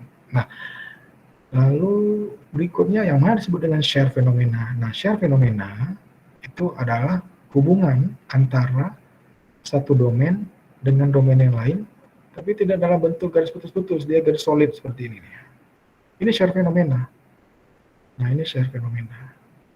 Nah, di sini fenomena yang terjadi antara mesin dan operator, nah itu namanya fenomena E4. Fenomena E4 yang terhubung dengan requirements dia nanti. Nah, di sini ada tanda seru. Ya, tanda seru itu artinya mengontrol. Jadi OP itu adalah operator ya. Operator mengontrol fenomena ini. Jadi bukan mesin yang mengontrol fenomena untuk melakukan login. Bahaya betul. Atau fenomena untuk mengisi password, mengisi mata kuliah yang ingin dipilih secara otomatis oleh sistem, nggak boleh. Jadi fenomena tersebut, ya fenomena requirements apapun itu, dia harus dikontrol dengan tanda seru ya. Ini hanya notasi aja ya. Tanda seru ini notasi mengontrol fenomena E4, jadi operator mengontrol fenomena. Nah, bagaimana hubungan antara domain mesin dengan domain kausal ini, ya. Nah, mesin domainnya itu pasti ditandai dengan 2 strip seperti ini. Itu berarti dia domain mesin. Nggak perlu lagi disebutkan di sini ada tipe domain mesin gitu ya. Nah, kita tandai aja dengan 2 strip berarti oke, ini adalah domain mesin. Nah, CM dulu ya. CM itu control machine ya. Jadi mesin itu mengontrol fenomena C1. Ya. Kemudian kalau memang ada fenomena itu nanti kita coba kasih contoh lah. Kemudian CD atau control domain itu contohnya di sini adalah mengontrol fenomena C2. Jadi itu hubungan antara satu domain dengan domain yang lain disebut dengan shared fenomena. Oke. Nah, kalau di sini dijelaskan B itu adalah biddable. Ya, B yang di sini maksudnya biddable domain cannot be constrained, tidak boleh di-constrain. Makanya sini tidak boleh ada tanda panah yang menuju ke sini. Ya, itu artinya kalau Anda meng-constrain, berarti Anda bersedia untuk diperintah. Sementara operator itu, kalau di dalam teorinya, tipe domain biddable itu tidak boleh diperintah. Itu udah saklek itu. Ya, Anda mengisi password dan username, Anda yang memerintah untuk tolong dicek. Kalau Anda menyerahkan semua ke sistem, berarti itu udah otomatis, itu kan sesuatu yang kredensial, nggak boleh harusnya dikontrol oleh mesin ya. Anda yang mengontrol password Anda yang tahu password Anda yang tahu username Anda. Semuanya yang bersifat rahasia itu harus Anda yang kontrol. Ya, itu makanya diperlukan sebuah domain biddable yang nggak boleh di-constrain atau dikontrol oleh mesin. Di sini by a machine ya. Oke, kemudian determine how and when. Nah, ini kita yang tentukan ya bagaimana dan kapan mesin itu harus bereaksi terhadap fenomena yang ada. Baik terhadap fenomena yang dihasilkan oleh operator atau biddable tadi maupun yang dihasilkan oleh control domain. Ya, itu dia harus kita tentukan ya kapan dan bagaimana. Oke, ini contoh aja nih langsung. Terlalu banyak teori. Setelah ini nanti baru ada dapat pencerahan ya. Oke, contoh ini pada mesin apa namanya istilahnya ya. Kalau Anda punya irigasi itu, sistem irigasi kan ada buka tutup ya, pintu air itu ya. Pintu air di mana nanti kalau bukaannya lebar maka air yang akan keluar atau air yang akan mengalir itu lebih deras. Ya. Kemudian kalau semakin diturunkan tutup pintu air itu akan debit air yang keluar semakin kecil dan begitu seterusnya ya. Nah itu kita membuat sistem di situ. Ini contoh aja, ya. Bukan walaupun ini nggak bisa dikatakan software secara langsung, tapi ini supaya untuk memudahkan pemahaman aja. Ya. Nah, kita mau buat sistemnya nih, kita computerize semuanya ya secara komputer gitu ya. Kita menggunakan sensor ya, baik di sini kita gunakan satu sensor atau dua sensor misalnya. Ketika pintu air sudah mendekati bagian teratas, dia akan melakukan deteksi atau penguncian ya. Nah, kemudian gitu juga kalau dia sudah turun, maka ada sensor di bawah untuk bisa mengecek dia udah di batas ambang batas yang terakhir. Nah, seperti itu ya kurang lebih. Kita punya sensor dua ya, atas bawah. Nah, sekarang kita tentukan kapan pintu itu atau sluice gate itu yang kita mau buat naik turun itu secara sistem kapan harus turun dan dia bisa merespon terhadap perintah dari operator. Simpel aja ya. Kalau yang bawahnya, makanya ini saya birukan untuk fokusnya ke sini ya. Jadi komputer sistem itu butuh dinaikkan atau diturunkan ya, pintunya dinaikkan atau diturunkan sesuai dengan atau merespon perintah dari operator. Itu kata kuncinya atau kalimat pokoknya itu ya. Nah, nanti secara fisik misalnya kapan pintu terbuka itu kan ada rotasi, ada skru, ada pemutarnya misalnya, itu kita anggap bisa disesuaikan dengan sensor tadi. Nah ini misalnya dikontrol dengan searah jarum jam atau berawalan dengan arah jarum jam ya. Kemudian ada tombol off dan on dan seterusnya ya. Sensor juga ada nih. Sensornya ada dua ya. Ada sensor yang di atas, bagian atas dan bagian bawah dari pintu tersebut. Kemudian kalau dia nanti sudah di top ya, di bagian atas, dia fully open, berarti dia udah terbuka penuh. Kalau dia di bawah itu dia fully shut, berarti terbuka penuh dan tertutup penuh. Connectionnya berarti nanti kita coba cek dari sensornya ya, kapan dia terbuka dan kapan dia menutup. Berarti nanti ada status di mana setiap perintah tersebut langsung berasal dari perintah si operator. Oke. Kita buat sekarang, kita udah tahu masalahnya apa. Sekarang kita coba jabarkan requirement ini ke dalam problem frames. Kita coba fitting ya sekarang. Nah, fitting ternyata kalau kita kata kunci tadi kan command, berarti ada perintah dari operator. Itu berarti kita mau nggak mau pakai yang commanded behavior. Jadi di sini kita fitting ya problem yang sluice gate control tadi dengan menggunakan problem frame commanded behavior. Oke. Nah, kita buat dulu di sini domain namanya operator aja boleh atau sluice operator. Kemudian dia tipenya biddable. Kemudian kita punya domain berikutnya adalah gate dan motor. Yang ini yang mau kita kontrol. Ya, kita mau kontrol dia. Kemudian sluice control itu adalah mesinnya. Di dalam mesinnya. Nah, kemudian si operator ini memberikan perintah. Ya, jadi kita tahu dia memberikan perintah dari mana? Dari sini. Dari domain kausal ini dia constraint. Nah, inilah kontrol domain tadi ya. Kalau kita lihat di problem frame teorinya, ini adalah kontrol domain ya. Gate and motor ini diperintahkan oleh si operator. Nah, requirement-nya mana? Raise and lower gate. Jadi menaikkan dan menurunkan pintu atau gerbang itu adalah requirement-nya. Jadi requirement-nya adalah menurunkan, menaikkan. Yang perintahkan operator. Ya. Jadi kalau kita misalnya mau geser sedikit ke KRS online ya.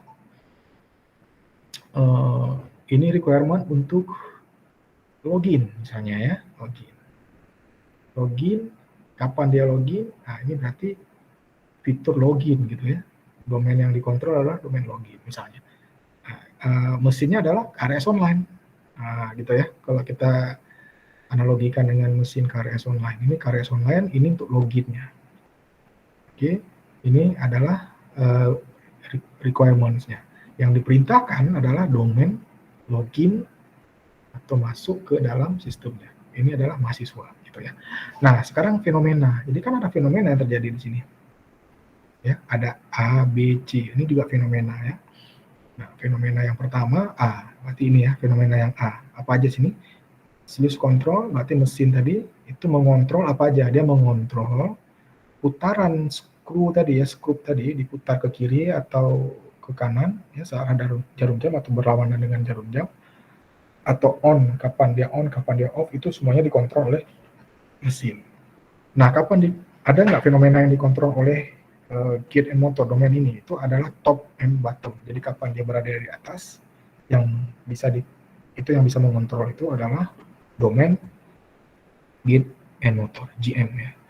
Nah, GM juga mengontrol fenomena ini, ya, mengontrol kapan fenomena terbukanya, tertutup, rising, berarti dia sedang naik, sedang turun, itu dikontrol oleh si ini, domain gate and motor di dalam domain ini ya, dalam share fenomena ini.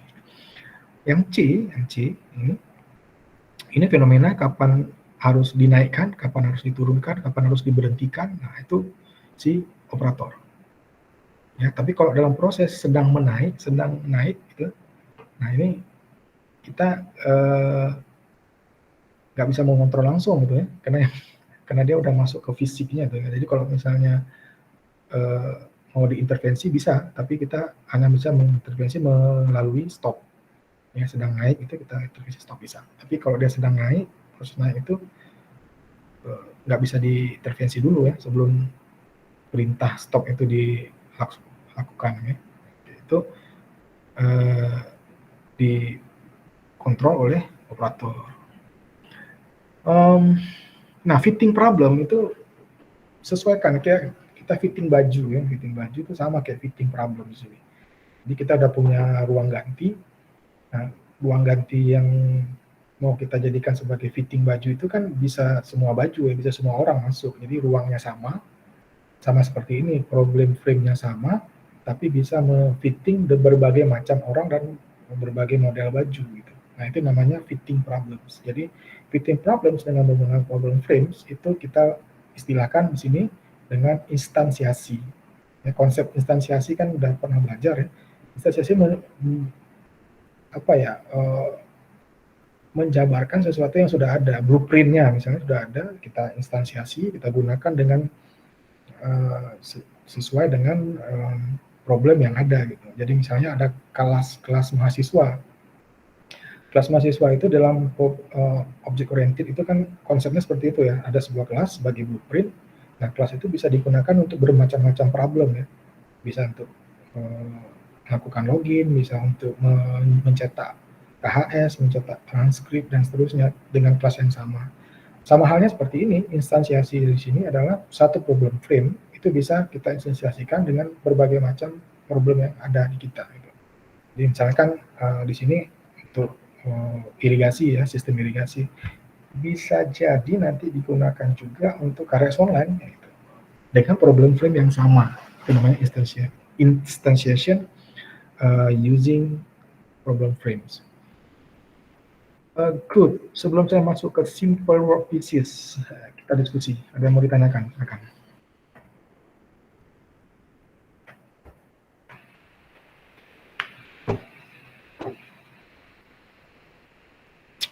Ada? Pada tidur nih kayaknya. Ya, silakan. Ada yang belum dipahami boleh juga tanya, nggak apa-apa. For me, no stupid question ya. Bagi saya nggak ada yang namanya pertanyaan bodoh, itu nggak ada. Kita belajar ya, nanya aja udah. Oke, silakan. Ada yang mau ditanyakan? Kalau nggak ada ditanyakan, berarti udah jelas nih, paham semua. Oke, saya ingatkan untuk jangan lupa mengabsen di SIM kuliah yang kelas jam 2 juga ya, jangan lupa. Oke. Jangan lupa absen. Oke, silakan ada mungkin mau ditanyakan terkait dengan commanded behavior atau apa itu namanya share fenomena.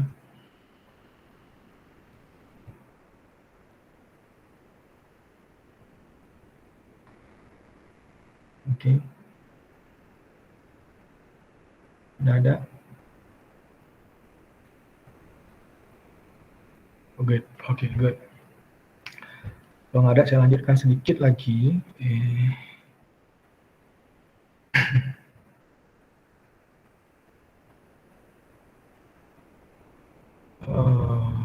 Simple work pieces. Nah, simple work pieces itu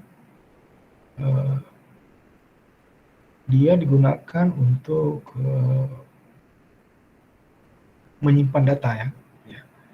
Misalnya kalau di sini ada data teks misalnya ya, data teks atau data grafik atau data objek yang lain misalnya, video misalnya ya. Nah, itu bisa kita simpan datanya.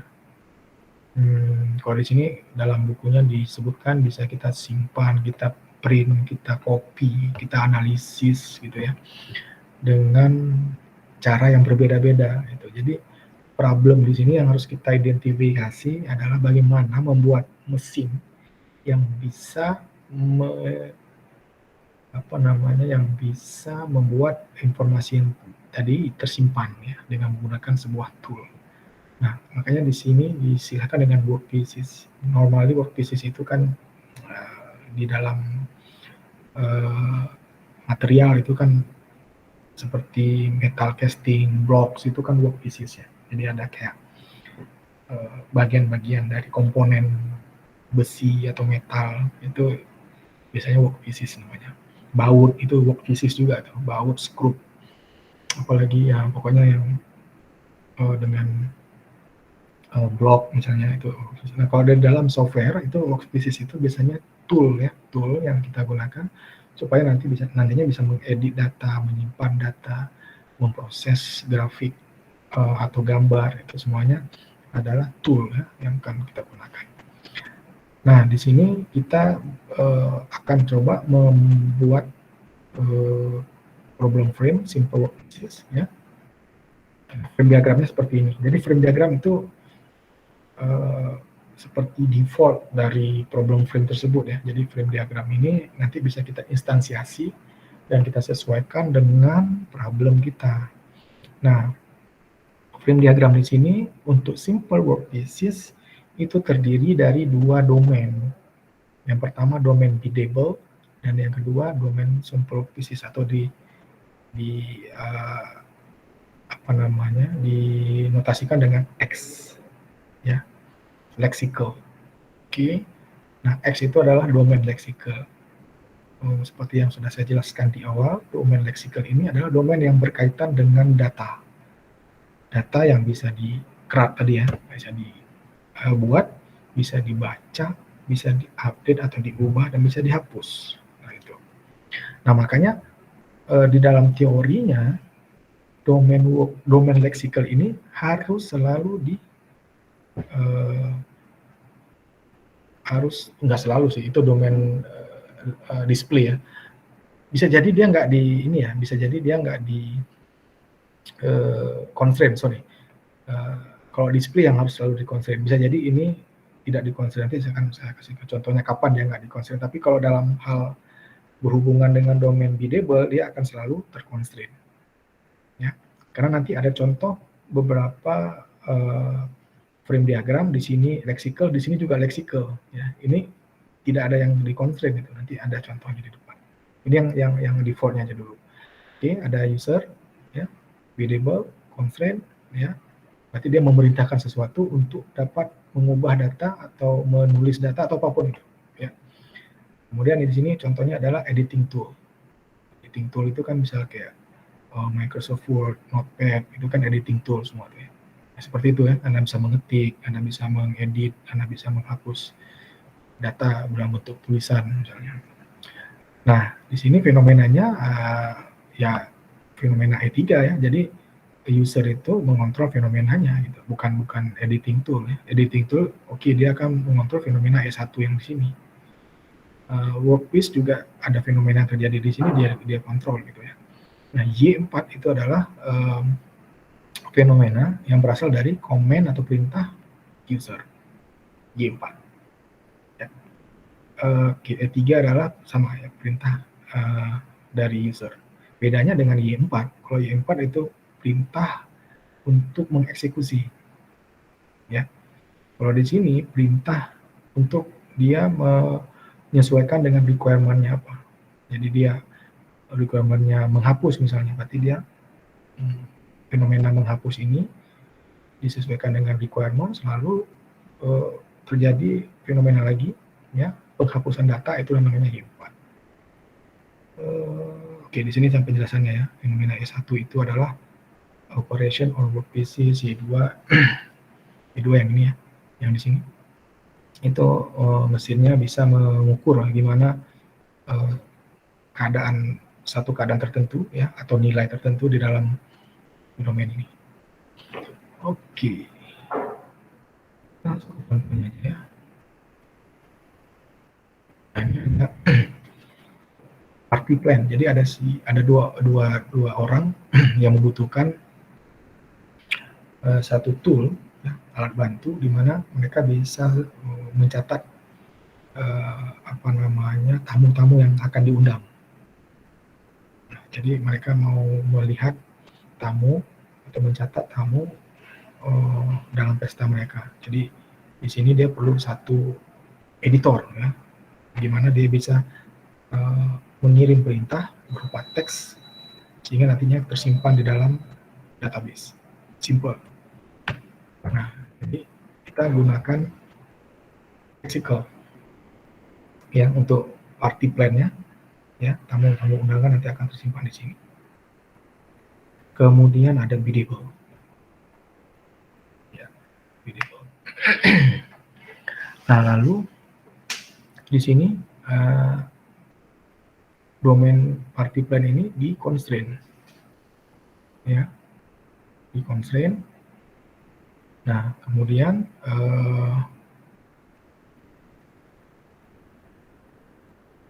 biddable domain itu si John dan Lucy tadi. Nah, kemudian ini adalah mesinnya. Nah, coba lihat di sini, Anda pasti akan ini kok ada strip satu. Nah, itu adalah special domain. Mungkin saya nggak jelasin di sini ya. Saya nggak jelasin di sini.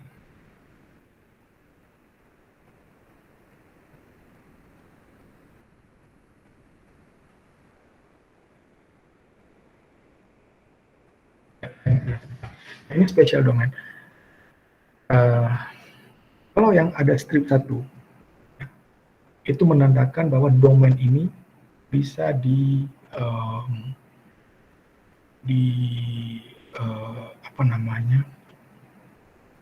diedit ya, atau disesuaikan dengan kondisi. Ya, jadi dia domain yang bisa diubah-ubah. Ya, baik itu dari struktur datanya dan ubah dari fenomenanya. Nah, biasanya domain yang berstrip satu ini, ya, itu ada di database. Nah, itu yang umumnya ya. Umumnya tuh di database, karena database itu strukturnya itu bisa berubah. Oke, kemudian ya mungkin itu ya penambahan ya, special domain ini ya. Oke. Nah, yang lain sama semua. Si user memberikan perintah, lexical domain di constraint ya dengan tanda panah, kemudian dia punya requirement ya. Kemudian ada fenomena di sini ya. Fenomena A, B, C, ini juga fenomena ya, tapi fenomena constraint ya. Ini fenomena A ya. B itu pasti selalu dikontrol oleh biddable nih. Kita lihat B itu kan JL, John dan Lucy itu perintahnya tuh dikontrol oleh, nah ini dikontrol oleh biddable domain ya. Kemudian party editor itu mengontrol fenomena ini. Jadi fenomena ini dikontrol oleh dua ini ya. Dua domain ya, PE, party editor, dan PP, itu party plan. Ya. Tapi kalau yang ini, B, hanya boleh dikontrol oleh domain ini, domain John and Lucy. Itu semua berlaku untuk semua problem frames ya. Tidak boleh ketika Anda menempatkan biddable domain di sini, itu dikontrol oleh mesin. Itu nggak boleh, tidak boleh pernah ada seperti itu. Kita udah diskusikan ya minggu lalu bahwa setiap fenomena yang terjadi di dalam environment atau lingkungan itu harus bisa dikontrol bisa diobservasi walaupun dia nggak mengontrol oleh si pengguna atau orang. Nggak boleh full control by a machine then is not observable itu by a person atau people. Itu sangat-sangat bahaya. Jadi konsepnya masih sama ya dengan teori yang pernah kita diskusikan 2 minggu atau seminggu yang lalu. Oke, itu untuk information display, untuk simple workplaces ya. Kemudian, nah ini makanya ada catatan di sini bahwa problem frame, simple workplaces dan commanded behavior itu pada dasarnya sama. Kenapa sama? Anda lihat di sini, dia dua-duanya dikontrol oleh domain biddable ya, ada biddable domain di bawah. Sama halnya seperti, cuma bedanya ini satu lexical, yang satu causal ya. Nah, Anda lihat di sini, nah satu causal, biddable causal, biddable lexical, nah itu aja ya. Jadi dia pada prinsipnya sama. Makanya di sini strukturnya sama, tapi penggunaannya berbeda. Kenapa? Yang satu domain yang bisa dimodifikasi, modifikasi dengan strip 1. Bisa jadi nggak bisa dimodifikasi juga ya, nggak selamanya model domain domain lexical ini bisa dimodifikasi. Kalau kita menganggap itu bisa dimodif, maka kita perlu menambahkan strip 1. Tapi kalau tidak boleh dimodifikasi, hanya menyimpan saja, struktur datanya harus sama, kemudian data-datanya atau file-nya itu tidak boleh ditambah atau dikurangi, itu ya nggak boleh ditambahkan strip 1 ya. Dalam hal ini kita mendapatkan privilege lebih ya untuk bisa mengakses database ini. Kita boleh mengubah datanya, strukturnya. Nah, workpiece gitu juga ya, sama ya, workpieces itu dia domainnya lexical dan dia formal, kemudian control domain itu menerima perintah dari operator, requirements itu dia menyesuaikan dengan deskripsi dari problemnya ya. Oke, saya kira ini contohnya tadi ya, ada switch gate. Oke. Nah, ini tahapannya ya, tahapan kalau kita bagaimana mengidentifikasi masalah ya. Pertama kita mendeskripsikan dulu problemnya, di mana kita jabarkan requirement-nya apa, domain knowledge-nya apa. Domain knowledge itu masih ingat ya, itu terdiri dari fakta dan asumsi ya. Kemudian kita mengidentifikasi apa lagi? Oke, kita udah punya bayangan nih, berarti nanti akan untuk problem A atau requirement A, B, C, itu bisa kita lakukan fitting frame diagramnya kemana. Itu udah ada gambaran di situ. Baru kita nanti step kedua, membagi problem itu ke dalam sub-problem ya, sub-problem. Kemudian itu terjadinya case by case ya, beda-beda case-nya. Bisa jadi dalam satu frame diagram itu ada 3 requirement. Bisa jadi cuma 1. Tapi kebanyakan beberapa requirement itu bisa digabung ke dalam satu frame diagram. Itu namanya fit sub-problems ke dalam satu problem frames. Jadi nggak mesti satu requirement satu frame diagram ya, nggak gitu ya. Jadi nanti boleh ya digabung kalau memang dia sama. Contoh, logout dan login itu kan hampir sama tuh ya, hampir sama ya. Mungkin dia menggunakan satu fitur yang sama ya dalam satu kelas yang sama malah. Itu boleh digabung. Contoh yang lainnya bisa digabung misalnya apa ya? Bahkan 3 ya, bisa untuk login, untuk logout, untuk ubah password misalnya ya, ubah password itu digabung requirements-nya dalam satu frame diagram itu boleh. Malah itu lebih bagus ya dalam nanti proses development itu lebih memudahkan kita. Tapi jangan dipaksa. Anda jangan memaksa untuk menggabungkan, itu malah nanti jadi rumit. Jadi kalau dianggap case-nya itu berbeda, jangan dipaksa untuk digabung ya. Tapi kalau memang memungkinkan digabung, gabunglah gitu ya, requirement-nya dalam satu frame diagram. Nah, baru nanti kita bisa lakukan machine specification, kemudian setup arsitekturnya. Ini proses selanjutnya ya. Nanti kita udah masuk ke arsitekturnya. Ini kita masih belum masuk ke arsitektur nih, jauh nih, masih jauh kita. Dari arsitektur mungkin setelah UTS ya baru kelihatan arsitekturnya, atau sebelum UTS sudah kelihatan arsitekturnya apa.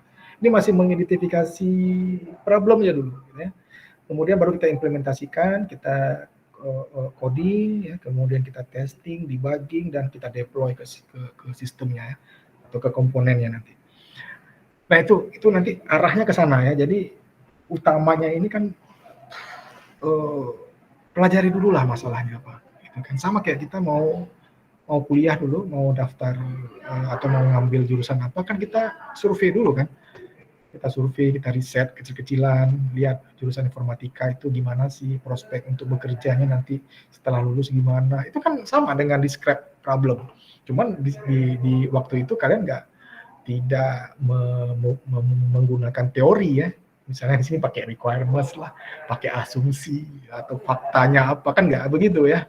Cuman secara alamiah aja, naturally kalian akan pasti berpikir ya, mendeskripsikan problem dulu atau mengidentifikasikan masalahnya dulu apa. Bahkan dalam setiap hal ya, dalam kehidupan kita juga begitu. Ya.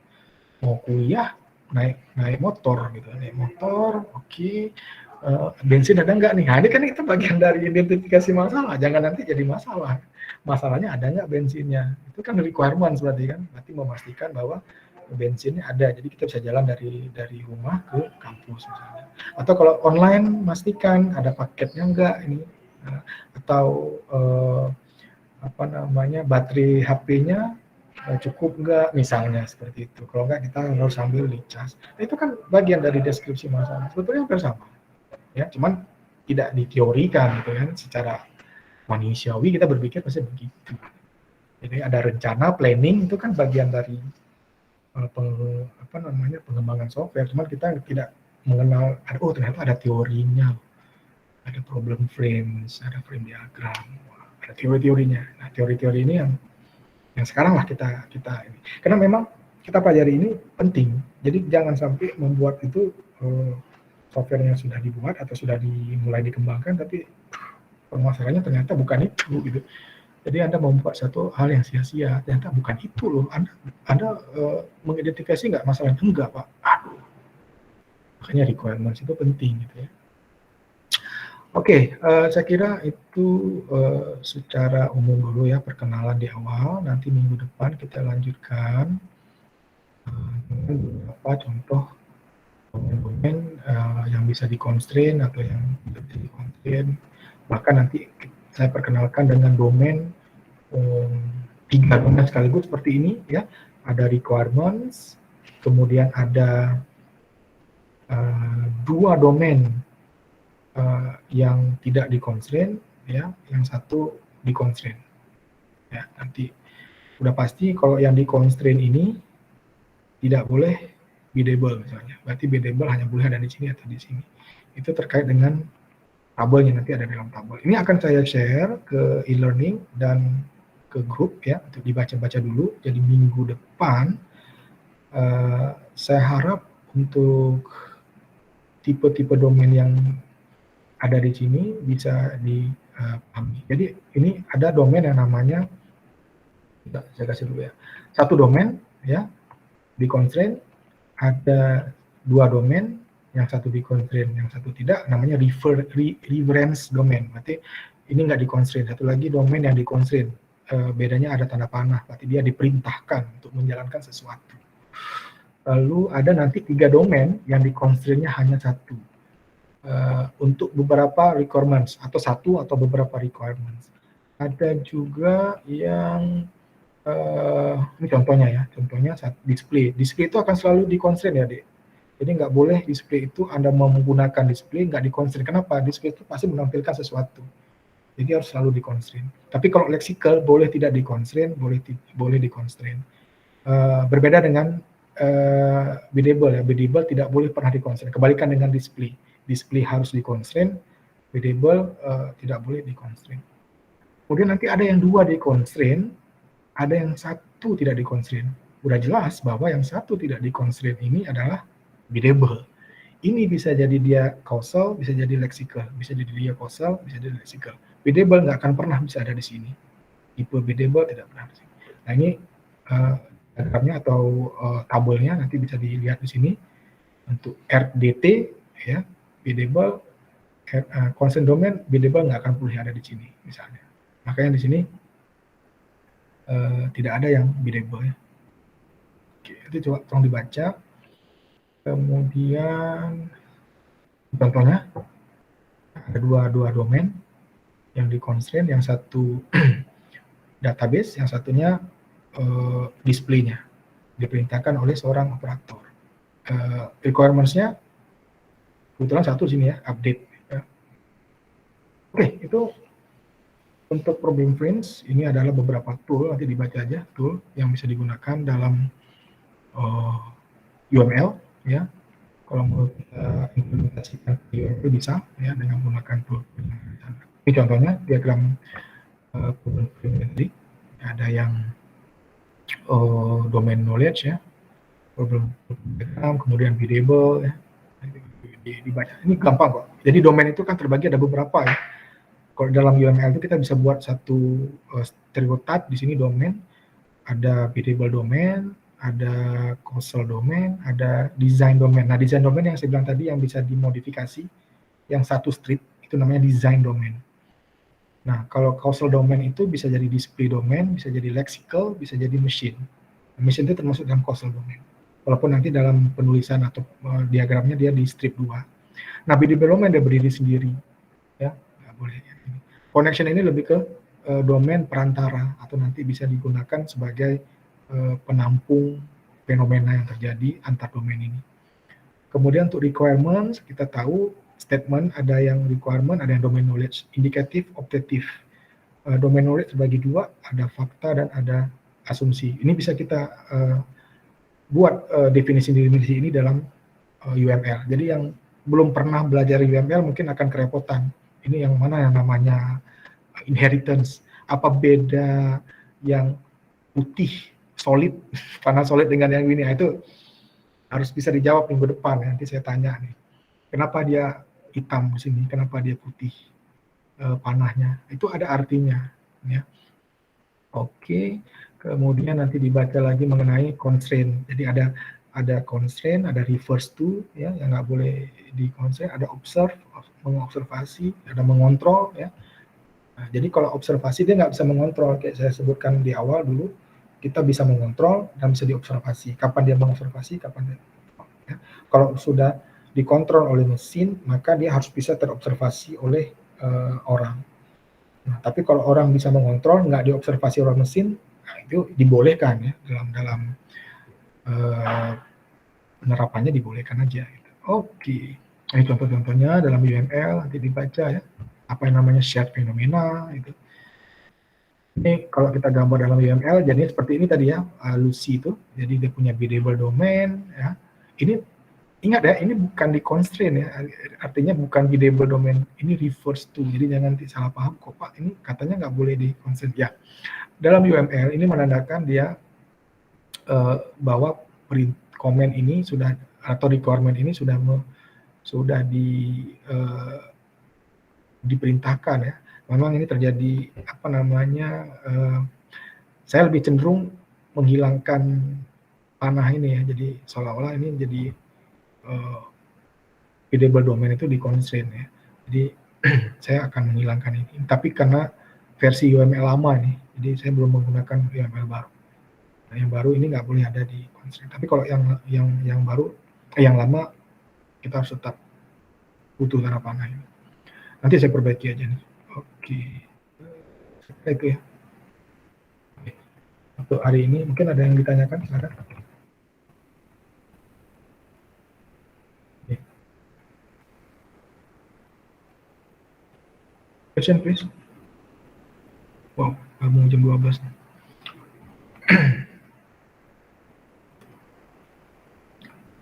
Oke. Pak izin bertanya Pak. Silakan, Mufid. Kak, yang di ini Pak, yang di diagram irigasi tadi Pak. Oke. Kan ada fenomena itu Pak. Fenomena itu kan terdiri dari keadaan dan perilaku. Kalau perilaku tadi kan kayak misalnya yang di operator memberikan raise dan lower. gitu Pak kan. Kalau dari keadaan itu gimana Pak contohnya? Keadaan gimana maksudnya? Kan kalau fenomena itu kan terdiri dari keadaan dan ya. Events ya, operation ya. Oke. Nah, event itu keadaan ya, sama event operation yang terjadi di lingkungan, itulah fenomena. Nah, fenomena di sini bisa berasal dari operator, atau dalam hal ini dari domain operator, atau fenomena itu juga bisa berasal dari domain causal atau juga domain scene. Nah, nih. Jadi domain fenomena itu bisa berasal dari mesinnya, bisa berasal dari orangnya, bisa berasal dari domain causalnya. Nah, tapi dalam implementasinya, fenomena itu tidak bisa berdiri sendiri, ya. Fenomena itu lazimnya dia berhubungan dengan domain yang lain. Contoh, Anda melakukan login, itu fenomena. Mahasiswa melakukan login ke KRS online, itu fenomena. Apakah sudah ada terjadi share fenomena di sini? Belum. Secara sistem belum, karena Anda belum terhubung ke sistem. Tapi ketika sudah menginput atau menulis username dan password ke dalam aplikasi, ya, dan lalu Anda mengklik login atau masuk, tombol masuk misalnya, nah itulah fenomena. Itulah share fenomena. Jadi sudah ada fenomena yang terjadi antara Anda sebagai domain biddable dengan domain login. Itu event yang terjadi. Nah, dalam hal ini kalau di sluice control berarti eventnya apa? Nah, kalau kita lihat di sini, kalau untuk fenomena C, fenomena si biddable ini, dia memberikan event raise. Raise itu artinya menaikkan pintunya, menurunkan pintunya, atau menghentikan pintunya. Itu fenomena yang terjadi di sisi operator. Seperti Anda melakukan login, ya kan? Memasukkan username, memasukkan password, melakukan login. Itulah fenomenanya. Ya. Kemudian itu yang dikontrol oleh Anda sebagai seorang mahasiswa. Nah, bagaimana dengan fenomena mesinnya untuk loginnya di sini? Kalau loginnya berarti melakukan pengecekan username-nya ada atau tidak di database, melakukan pengecekan password-nya, dan memastikan user setelah username dan password benar ke halaman beranda. Nah, itu fenomenanya. Nah, itu fenomena itu terjadi saling berbagi akhirnya, share. Jadi share fenomena antara satu domain dengan domain yang lain. Begitu kurang lebih pemahamannya. Bisa dipahami mudah-mudahan ya? Bisa Pak, makasih Pak. Oke. Baik, karena ini udah hampir jam 12, dan ini udah berlangsung berapa menit ya? Udah lebih ya, nggak apa-apa. Ini juga ada saya rekam, jadi yang mungkin ada materi atau teori yang belum dipahami, bisa ditonton lagi video ini, nanti akan saya share. Kemudian, hati-hati ya, Anda ini kan direkam nih, jadi setelah kuliah ini langsung quit ya, langsung exit dari konferensi ini. Kenapa?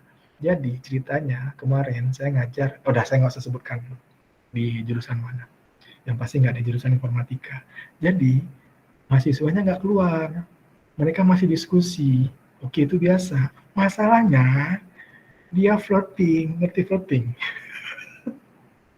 Cowok sama cewek flirting, ngomongnya udah lagi ngapain, udah makan, ya elah, ngapain ya urusan makan, dia masih terekam gitu. Jadi saya perlu edit lagi untuk saya upload kan, nggak mungkin kan kawannya tahu siapa orang namanya tercantum kok di situ, udah makan, lagi di mana, lagi di fakultas, loh nggak takut sendirian, itu ada pohon gede loh, apa urusan gitu ya. Jadi please setelah ini langsung quit ya, langsung stop. Jadi karena Anda akan tetap terekam, walaupun saya sudah stop di sini, tapi itu akan tetap terekam sampai ada orang terakhir yang keluar. Jadi mohon ini langsung exit aja. Kalau perlu nanti voting-votingan udah pakai media yang lain lah, jangan ini media ini. Jadi untungnya saya kemarin ngecek dulu sebelum saya upload ya. Kalau enggak, aduh, sangat nggak enak aja tuh. Soalnya namanya ada gitu. Jadi saya harus menutupi aib juga. Oke, itu sebagai pembelajaran aja ya. Semoga nggak ada yang itu. Tapi yang minggu lalu saya lihat nggak ada ya. Jadi langsung exit. Baik, terima kasih. Kalau nggak ada yang bertanya lagi, kita lanjutkan minggu depan. Mudah-mudahan ada manfaatnya dengan kuliah hari ini. Sampai ketemu minggu depan insya-Allah. Assalamualaikum warahmatullahi wabarakatuh. Waalaikumsalam. Waalaikumsalam. Waalaikumsalam. Waalaikumsalam warahmatullahi wabarakatuh.